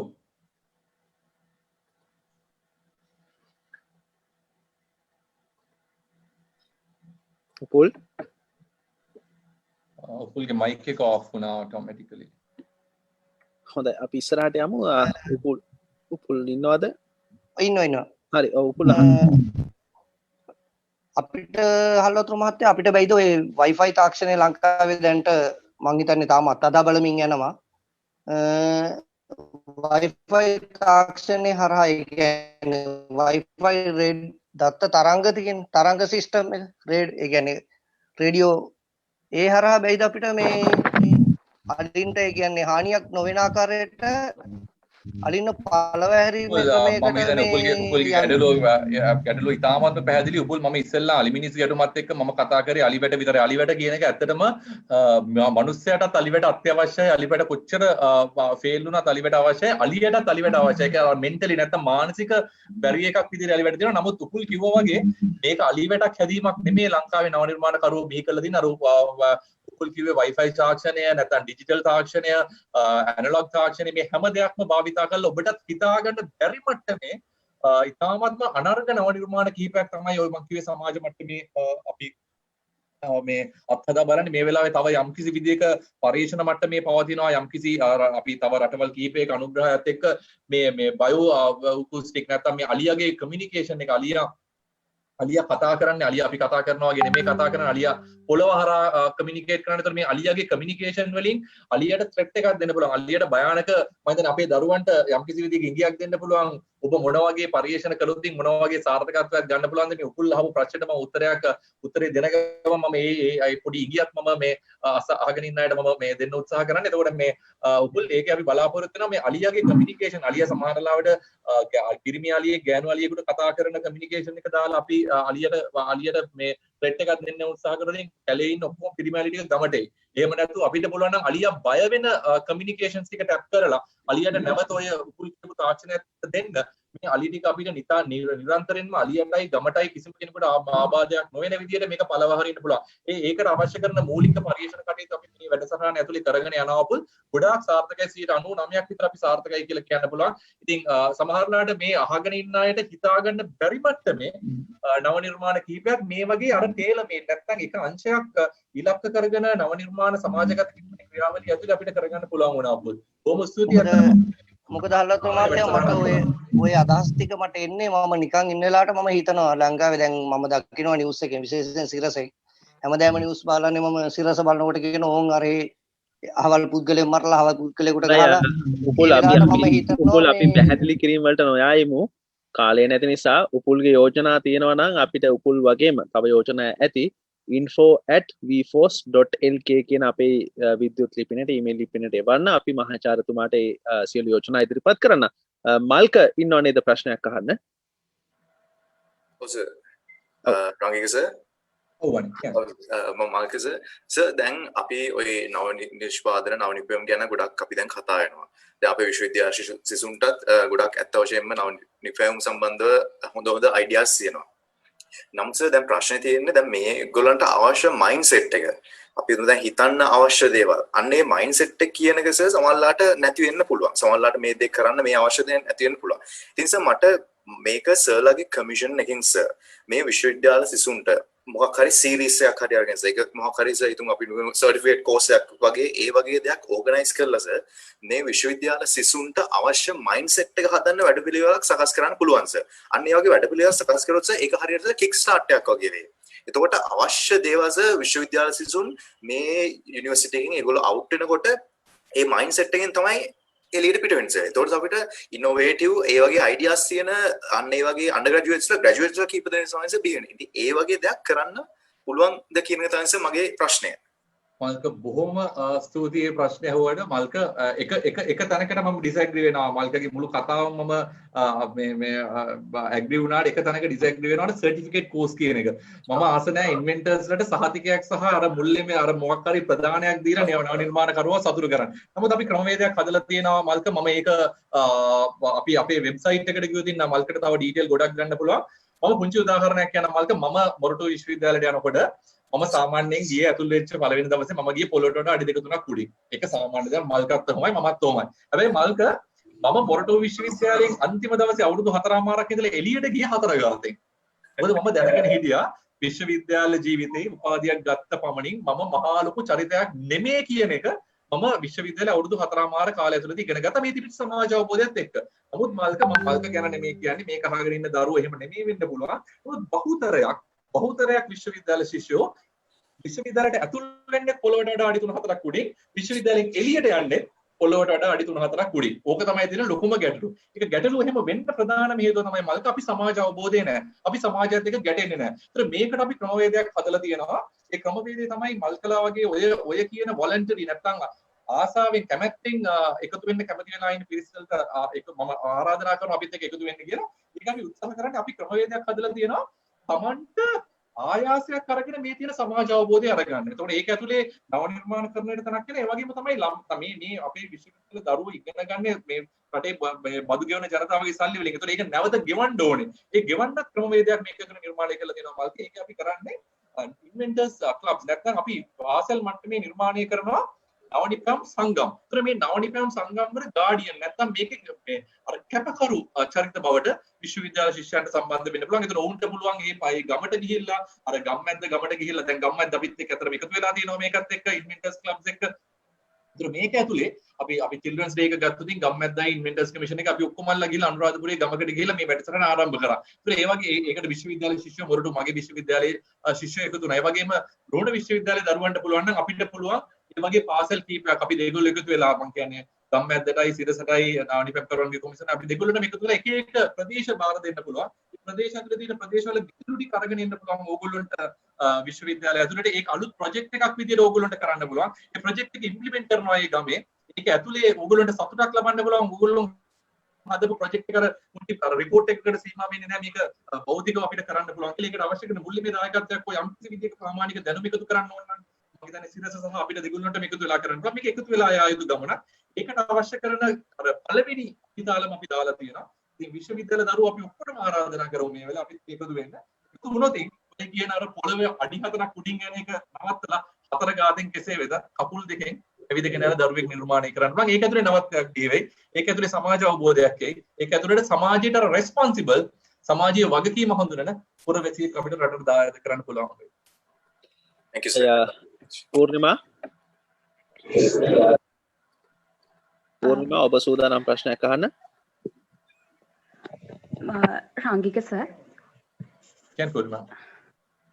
ඔබ කතාව අතරතුරදී සඳහන් කළා සමාජයේ ප්‍රශ්නයකට අදාළව නව නිර්මාණයක් කළොතින් ඒ සඳහා පැවැත්මක් තියෙනවා කියලා. ඒ සඳහා ඔබතුමා උදාහරණයක් විදිහට කිව්වා මේ කොවිඩ් වලට බෙහෙතක් සොයාගත්තොත් ඒකට ඉල්ලුමක් තියෙනවා. මිලියන 7.8ක් බිලියන 7.8ක් ලෝකේ බලන් ඉන්නවා මේ ඖෂධ එනකම්. නමුත් මේ ශ්‍රී ලංකාවේ තියෙන අධ්‍යාපනයේ ක්‍රමය තුල විශේෂේත්‍රයන් තුල එක එක ශිෂ්‍යයන් විශේෂීකරණය වෙලා තිනවා. දැන් විද්‍යා විෂයන්, ගණිත විෂයන්, කලා විෂයන්, වාණිජ්‍ය විෂයන් කියලා ප්‍රධාන වශයෙන් කාණ්ඩ 4කට ඛණ්ඩණය වෙලා තියෙනවා. මේ ශිෂ්‍යයන් දැන් කොවිඩ් වලට බෙහෙතක් හොයාගැනීමේ හැකියාව තියෙන්නේ ශ්‍රී ලංකාවේ අධ්‍යාපනයේ ක්‍රමය තුළ වෛද්‍ය ශිෂ්‍යයෙක් එක්ක වෛද්‍ය විද්‍යානුකූල දැනුම තියෙන කෙනෙක් වෙන්න ඕන. සයන්ස් ඉගෙනගෙන තියෙන්න ඕන. එතකොට දැන් ඒ දැනුම නැති කෙනෙක්ට කොවිඩ් දැන් මේ වෛරස් එකේ අණු සැකැස්ම කොහොමද, ජාන සැකැස්ම, DNA සැකැස්ම ඒව ගැන අවබෝධයක් නැහැ. එවැනි කෙනෙක්ට බෑ මේ කොවිඩ් එකට බෙහෙතක් හදන්න. නමුත් ඊට වඩා ඇතුලේ ගම්වල අපි දැකලා තියෙනවා ඔය එක එක නිෂ්පාදන එළියට එනකොට, නව නිර්මාණ එළියට එනකොට විවිධ ගම්වල ඉන්නවා ඉගෙනගෙන නැති වුණත් ඒගොල්ලොන්ගේ අර ඉන්බෝන් ටැලන්ට් එකක් විදියට ඒගොල්ලෝ ඒ කියන්නේ නව නිර්මාණ අමුතු දේවල් හිතලා කරන්න පුළුවන් අය. ඒ වගේම දැන් මාකට් එක බලලා අපි නිර්මාණයක් කරනවා නම් ඇලෙක්සැන්ඩර් ග්‍රැහම් බෙල් දුරකථනය හොයාගන්න කාලේ දුරකථනයක අවශ්‍යතාවය ලොකුවට තිබුණ කාලයක් නෙමෙයි. නමුත් පස්සේ කාලේ සමාජය දියුණු වෙනකොට තමයි මේ දුරකථනයක අවශ්‍යතාවය ඇති වුනේ. එතකොට දැන් ඒ කාලේ මට මතකයි අපි පුංචි කාලේ ඇඩ් එකක් ගියා ටීවී එකේ ස්තුති අර දුරකථන ශ්‍රී ලංකා ටෙලිකොම් ආයතනයෙන් මම හිතන්නේ ස්තුති කරන්න ඕන අපිට නෙමෙයි ඇලෙක්සැන්ඩර් ග්‍රැහම් බෙල් මහත්මයාට කියලා. ඒ කියන්නේ ඒ විදිහට ප්‍රොමෝට් කිරීමක් සිද්ධ වුණා. දැන් එතකොට ශ්‍රී ලංකාව තුළ නිපද වෙන බ්‍රෑන්ඩ් එකක්, ඒ කියන්නේ පිට රටක බ්‍රෑන්ඩ් එකක් ශ්‍රී ලංකාව තුළ එහෙම මාකට් කරා. මම කියන්නේ මේ දැන් අපි එක එක්කෙනාට කියලා හරියන්නේ නැහැ. ඔබ මේක මෙයාගේ වගකීමක් මෙයාගේ වගකීමක්. අපි එකතු වෙලා දැන් මේ නව නිර්මාණ කෙරෙහි ළමයි උනන්දු කරනවත් එක්කම ඊට සමගාමීව මේ මයින්ඩ් එක අලුත් කරලා ලංකාවේ මේඩ් ඉන් ශ්‍රී ලංකා දෙයට යොමු කරන්න ඕන. ඒ සඳහා තමයි මම හිතන්නේ මේ දෙක සමගාමීව යන්න ඕන. දැන් අපි නව නිර්මාණ දැන් මගේ අදහසක් තිබුණා ෂණික ආහාරයක්. ඒ කියන්නේ ෂණික බත් නිෂ්පාදනය කරන්න. හැබැයි මගේ අවාසනාවකට වෙන්නේ නැති ඒක ඊට කලින් වෙළඳපොළට ඒ නිර්මාණයක් එවැනි දෙයක් ආවා. නමුත් මම අන්තර්ගත කරන්න හිටියේ වෙනම දෙයක්. ඒක මම එතනින් නැවැත්තුවා. මොකද පූර්ණකාලීනව අපිට මේ ශ්‍රී ලංකාවේ අධ්‍යාපන ක්‍රමය සහ සමාජ ක්‍රමය තුළ අපිට පූර්ණකාලීනව මෙහෙම නව නිර්මාණයක් තුළ යෙදෙන්න බෑ. දැන් මම අධ්‍යාපනය නවත්තලා ඒක නිර්මාණය ඒ නව නිර්මාණය ගැන අවධානය යොමු කරා නම් මට අධ්‍යාපනයක් නැති වෙනවා. ඒ නිසා මේ සඳහා විසඳුමක් මම කියන්නේ එකේ කාටවත් ඇඟිල්ල දික් කරන්නේ නැතුව අපිම වෙනසක් කරන්න ඕනේ. ඒ කියන්නේ සමගාමී පිළිවෙතකට යන්න ඕනේ. අපි මෙහෙන් නව නිර්මාණ කරු දැන් මේ රුහුණු විශ්වවිද්‍යාලය මේකට දැන් විශාල සිසුන් ප්‍රමාණයක් මේ වෙලාවේ සම්බන්ධ වෙලා ඉන්නවා. දැන් මේ අය නිර්මාණයක් කරනවා නම් ඒ සමගම මේ ඒ කියන්නේ ශ්‍රී ලංකාවේ දේ ගන්න කැමැති ගන්න පුළුවන් ඒ කියන්නේ මේඩ් ඉන් ශ්‍රී ලංකා දේවල් ගන්න කැමැති පිරිසක් අපි නිර්මාණය කරන්න ඕන. මේ දෙක සමගාමී විය යුතුයි කියලා මම හිතන්නේ. මම හිතන්නේ මේ වෙනුවෙන් ක්‍රියාපිළිවෙලක් අපි ආරම්භ කරන්න ඕනේ. ඒක රූපවාහිනිය ඔස්සේ ගුවන් විදුලි ඒ වෙනුවෙන් අපි එකතු වෙන්න ඕන කියන එකයි මගේ අදහස. පූර්ණිමා වන්දනේ පූර්ණිමා අහපු ප්‍රශ්නෙට උත්තරෙත් පූර්ණිමාම දුන්නා. මම ඒක 100% එන්ඩෝස් කරනවා. මම ඒක 100%ක් පිළිගන්නවා. පූර්ණිමා කියපු කතාව පූර්ණිමා කතාව ඇතුලේ කාරණා කීපයක් කරා. එකක් තමයි සමහර ලාවට අපි හිතනවා නව නිර්මාණ කරු කියන්නේ මම මේක ඉස්සෙල්ලා කියපු දෙයක් තමයි නව නිර්මාණ කරු කියන්නේ මේ උපාධියක් තියෙනවත් වෛද්‍ය ශිෂ්‍යයෙක්වත් නෙමෙයි. අර බුද්ධිය සහ මේ උගත්කම සහ බුද්ධිමත්කම නැත්නම් ඉන්ටෙලිජන්ස් ඇන්ඩ් නොලෙජ් කියන එක. ඔය දෙක අතර ලොකු වෙනසක් තියෙනවා. මම හිතන්නේ මම නැවත පැහැදිලි කිරීමක් කරනවට වඩා පූර්ණිමා කියපු කතාව මම 100%ක් පිළිගන්නවා කියලා කිව්වොත් සාධාරණයි. මම හිතන්නේ අපේ කාල වේලාව අවසන් වෙගෙන යන හින්දා මම හිතන්නේ අර අපි එකතු වෙලා වැඩ කරන්න මේක තනි පුද්ගලයෙකුට කරන්න පුළුවන් කතාවක් නෙමෙයි. අපි විශ්වවිද්‍යාල ඇතුලේ වුණත් රුහුණ විශ්වවිද්‍යාලය හරි රජරට විශ්වවිද්‍යාලය ඇතුලේ අපි නව නිර්මාණකරණයට යන්න උත්සාහ කරනවා. අපි කණ්ඩායම් හැංගීම අපි එකතු කරගමු. එක එක්කෙනාව එකතු කරගෙන මේක යන්න පුළුවන් නම් අර සාමාන්‍යයෙන් කතාවක් තියෙනවනේ 1 1 එකතු කරාම 2 වුණාට මිනිස්සු දෙන්නෙක් එකතු වුණොත් ඒක එකතුව 2 නෙමෙයි ඊට වඩා වැඩි ගාණක්. ඉතින් ඕක අපි තේරුම් අරගෙන ඉස්සරහට යන්න පුළුවන් නම් පූර්ණිමා වගේ නෙමෙයි අනිත් හැමෝම මම හිතන්නේ අපිට ලොකු දේවල් ටිකක් මේ රටට කරන්න පුළුවන්. ඉතින් මේ අපි කරන ව්‍යායාමයේ සාර්ථක වෙන්නේ ඔන්න ඔතනදී අපේ පෞද්ගලික මතිමතාර්ථ පැත්තක තියලා මම ඉස්සෙල්ලා තියෙකයි අනුන්ට දොස් කියනට වඩා තමන් කවුද කියන එක තමන්ගෙන් සමාජයට විය යුතු වගකීම තේරුම් ගන්න පුළුවන් නම් අපිට ලොකු කමක් යන්න පුළුවන්. හොඳයි මහාචාර්යතුමනි එකතු වෙලා ඉන්න හැමෝටම යාලිත් මතක් කරමු ඔබේ යෝජනා තියෙනවා නම් මේ වැඩසටහනෙන් පස්සේ හරි අලුතෙන් හිතන්න හිතුණා නම් ඔබට අදහසක් එයි. ඒ අදහස එවන්න info@vforce.lk කියන විද්‍යුත් ලිපිනයට අපි මහාචාර්යතුමාට යොමු කරන්නම්. මහාචාර්යතුමා ඒ පිළිබඳව සැලකිලිමත් වෙනවා අනිවාර්යෙන්ම. වැඩසටහන අපි අවසන් කරමු. මගේ ප්‍රශ්නයක් සහ යෝජනාවක් තියෙනවා. යෝජනාව ඉස්සරහ ඉදිරිපත් කරනවද ප්‍රශ්න ඉදිරිපත් කරනවද කියලා කල්පනා කරගෙන හිටියේ. යෝජනාව ඉදිරිපත් කරන්න ඉස්සෙල්ලා ප්‍රශ්නය අන්තිමටම අහන එක හොඳයි කියලා හිතුණා. යෝජනාව තමයි නව නිපැයුම් කරුවන් නව නිර්මාණ කරුවන් කොමිසමට එනකන් ඉන්නේ නැතුව කොමිසම නව නිර්මාණ කරුවන් හඹාගෙන ගියොත් ඔවුන් වැටලුවොත් හොඳ නැත් මේ වෙලාවේ. වසන්ත අපි එක කරනවා දැන් ඇත්තටම නව නිර්මාණ කරුව වටලන්න ඉස්සලා නව නිර්මාණ කරුවෙක් විය හැකි පුද්ගලයාව පවා වටලන තත්ත්වයට පත් කරලා තියෙනවා. ඒක තමයි ගම්මැද්දයි නව නිපැයුම් කරුවන්ගේ කොමිසමයි එකතු වෙලා පාසල් මට්ටමින් ගිහිල්ලා පාසලක අපිට පුංචි හරි ඉගියක් තියෙනවා නම් ඔහු නව නිර්මාණ කරුවෙක් කියලා ඔහු අරගෙන ගිහිල්ලා කොහොම හරි අම්බරලා මිරිකලා ඔහු නව නිර්මාණ කරුවෙක් බවට පරිවර්තන කරන ක්‍රමවේදයක් අපි නිර්මාණය කරලා තියෙනවා. නව නිර්මාණ කරුවවත් වටලලා තියෙන්නේ වසන්ත. ඒ වගේම ව්‍යවසායකයවත් අපි වටලලා තියෙනවා. උන්ට ගැලවීමක් නැහැ මේ පාර. මම කියන්නේ මම 100%ක් සාර්ථකයි කියලා වසන්ත. ඉතින් අපිට විවේචන අවස්ථාවේ මම හිතන්නේ විවේචන ඉතාමත්ම අවශ්‍යයි. පෞද්ගලික විවේචන වලින් එහාට ගිහලා රටේ අනාගතය වෙනුවෙන් විවේචනයක් ගේන්න පුළුවන් නම් අපි ඒක පිළිගන්න කැමැත්තෙන් ඉන්නවා. I think එකතු වෙලා ගමනක් යමු අනිවාර්යෙන් බටරලා තියෙනවා. මම හිතන්නේ මැතිවරණ කොමිසම වගේ රටේ ප්‍රසිද්ධ විය යුතු කොමිසමක් තමයි මේක. දැන් ප්‍රශ්නේ මේ ප්‍රශ්නෙට ඔබතුමාට කැමති නම් hina වෙලා මගහැරලා යන්න පුළුවන් නැත්නම් පිළිතුරක් දෙන්න පුළුවන්. දැන් අපේ රටේ ඔය දේශපාලනයේ ඡන්ද ආවහම ජනාධිපතිවරණ මහමැතිවරණ පළාත් සභා පළාත් පාලන ආයතන ඡන්ද ආවහම ප්‍රතිපත්ති ප්‍රකාශන හදනවා. ඕවැය ගොඩක් තියෙනවා මේ අහවල් දේවල් කරනවා කියලා. අපි අර ඔබතුමා කතා කරපු ගොඩක් අය ප්‍රශ්න අහපු අලිමිනිස් ගැටුම ගමුකෝ. මේ අලිමිනිස් ගැටුම ගැනත් විවිධ දේවල් කරනවා කියලා මේ ප්‍රතිපත්ති ප්‍රකාශනවල තියෙනවා. ඔය දේශපාලන පක්ෂ දේශපාලන නියෝජිත එහෙම නැත්නම් මේ රට කරවන ඇත්තෝ මේවා හදද්දි ඔය නව නිපියුම් කොමිසමට ඇවිල්ලා අපි මේ ප්‍රශ්නට විසඳුමක් දෙන අලුත් විදිහක් ගැන ලියවිලා තියෙනවද කියවිලා තියෙනවද කවුරු හරි කෙනෙක් ඉන්නවද කියලා අහපු අවස්ථා තියෙනවද? මගේ ජීවිත කාලය ඇතුළත නැත. නමුත් වසන්ත මට මෙහෙම දෙයක් කියන්න ඕනේ. ප්‍රතිපත්ති ප්‍රකාශයක් නිර්මාණය වෙන්නේ සමාජයේ තියෙන වැඩිම ඉල්ලුම තියෙන දේ අනුව. පුංචි උදාහරණයක් ගොඩින් මම 2012 2013 2011 වසරවල 106ක් අධ්‍යාපන කියන ප්‍රතිපත්තියත් එක්ක සටන් කරපු චරිතයක්. 2013න් පස්සේ ආපු හැම මැතිවරණ ප්‍රකාශයකම අධ්‍යාපනයට තියෙන ප්‍රතිපාදන වැඩි කරනවා කියලා දැම්ම. නමුත් අද වෙනකන් කවදාකවත් අධ්‍යාපනයට තියෙන ප්‍රතිපාදන වැඩි වෙලා නැහැ. ඒතකොට සමාජයේ ඉල්ලුමක් තියෙනවා නම් වසන්ත අනිවාර්යෙන් ඒක ප්‍රතිපත්ති ප්‍රකාශනයට යනවා. නමුත් ඒක ගැටලුව තියෙන්නේ සමාජයේ ඉල්ලුම තියෙන ප්‍රතිපත්ති ප්‍රකාශනයට යනකම් විතරයි. එතනින් එහා ඒකත් එක්ක සමාජයේ ගමන් කිරීමක් නැහැ. 106ක් අධ්‍යාපනයට දෙන්න කියලා අපි විශ්වවිද්‍යාල ආචාර්යවරු සහ පාසල් ප්‍රජාව සටන් කරා. නමුත් ඒක එතනින් එහා ඒක ගැන ප්‍රගති සමාලෝචනයක් ගැන නැහැ. එතනින් එහා කතා කරන්නේ වෙන දේශපාලන මතවාදයක් ගැන. එතනින් එහා කියලා සමාජීය අවශ්‍යතාවයක් ගැන කතා කරන්න පුළුවන්. අලිමිනිස් ගැටුම තියෙන අද ලංකාවේ තියෙන ප්‍රමුඛ පෙළේ ගැටලුවක්.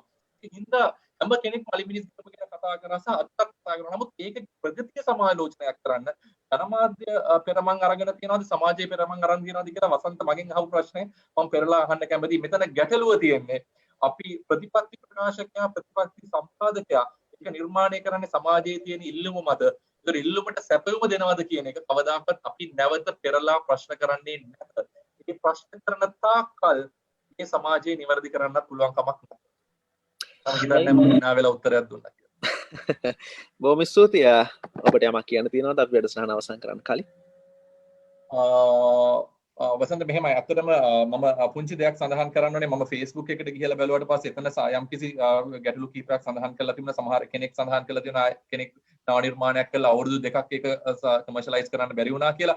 ඇත්තටම හැම හදන නව නිර්මාණයක්ම නවෝත්පාදනයක් බවට පරිවර්තනය වෙලා සමාජගත කරන්න බෑ. අපි මම නව නිර්මාණකරුවෙක් විදිහට මම හදන දේ තමයි ලෝකේ තියෙන හොඳම දේ කියලා විශ්වාස කරනවා. ඒ ගැම්ම තිබිය යුතුයි. එතකොට තමයි නව නිර්මාණකරුවට ගැම්ම තියෙන්නේ. නමුත් ඒ වගේම අපි පිළිගත යුතුයි හැම දෙයක්ම සමාජගත කරන්න බෑ කියන එක පළවෙනි දේ. හැබැයි කෙනෙකුට අවශ්‍යතාවයක් තියෙනවා නම් නවනිපැම් කරුවන්ගේ කොමිසම එක්ක බද්ධ වෙන්න V4 හරහා මාව දැනුවත් කිරීමක් කරන්න පුළුවන්. ඊට අමතරව ඔබට පුළුවන්කම තියෙනවා නවනිපැම් කරුවන්ගේ කොමිසමේ වෙබ්සයිට් එකට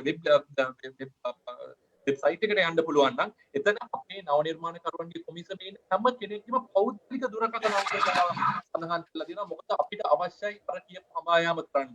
ඒතර කෙනෙකුට ගැටලුවක් කරනවා පෞද්ගලිකව මාව හෝ මගේ අමාත්‍යාංශ මහා ලොකු කාර්ය මණ්ඩලයක් නැහැ වසන්ත අපි ඒවත් කෙරුම් කරගෙන ඉන්න කාර්ය මණ්ඩලයේ හැම කෙනෙක්ම පරිපැහැදී ඉන්නවා මේ කර්තව්‍යයට සහයෝගය දෙන්න. ඉතින් කෙනෙකුට ගැටලුවක් වෙනවා නම් අපිව පෞද්ගලිකව අමතන්න පුළුවන්.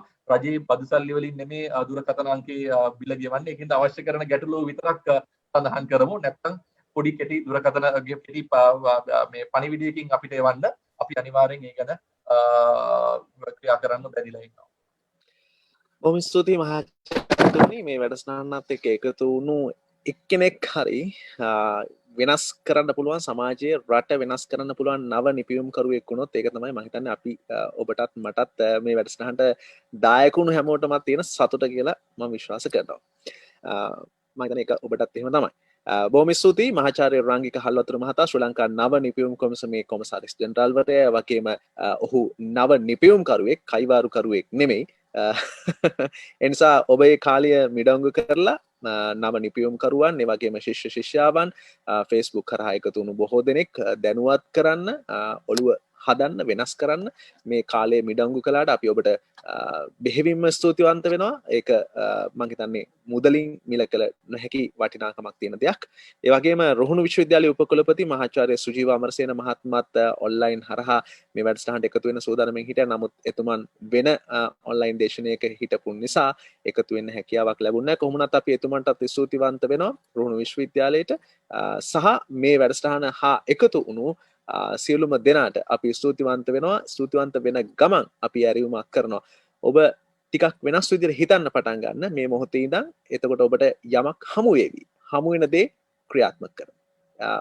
පොඩි දෙයක් වෙන්න පුළුවන්, සමහරට ඒක මුළු ලෝකෙම වෙනස් කරන දෙයක් වෙන්නට පුළුවන්. ඒ නිසා ඒ වෙනස අපි පටන් ගමු. ආරම්භ කරමු. හැමෝටම බොහොම ස්තුතියි. සුබ දවසක්, සුබ අනාගතයක්.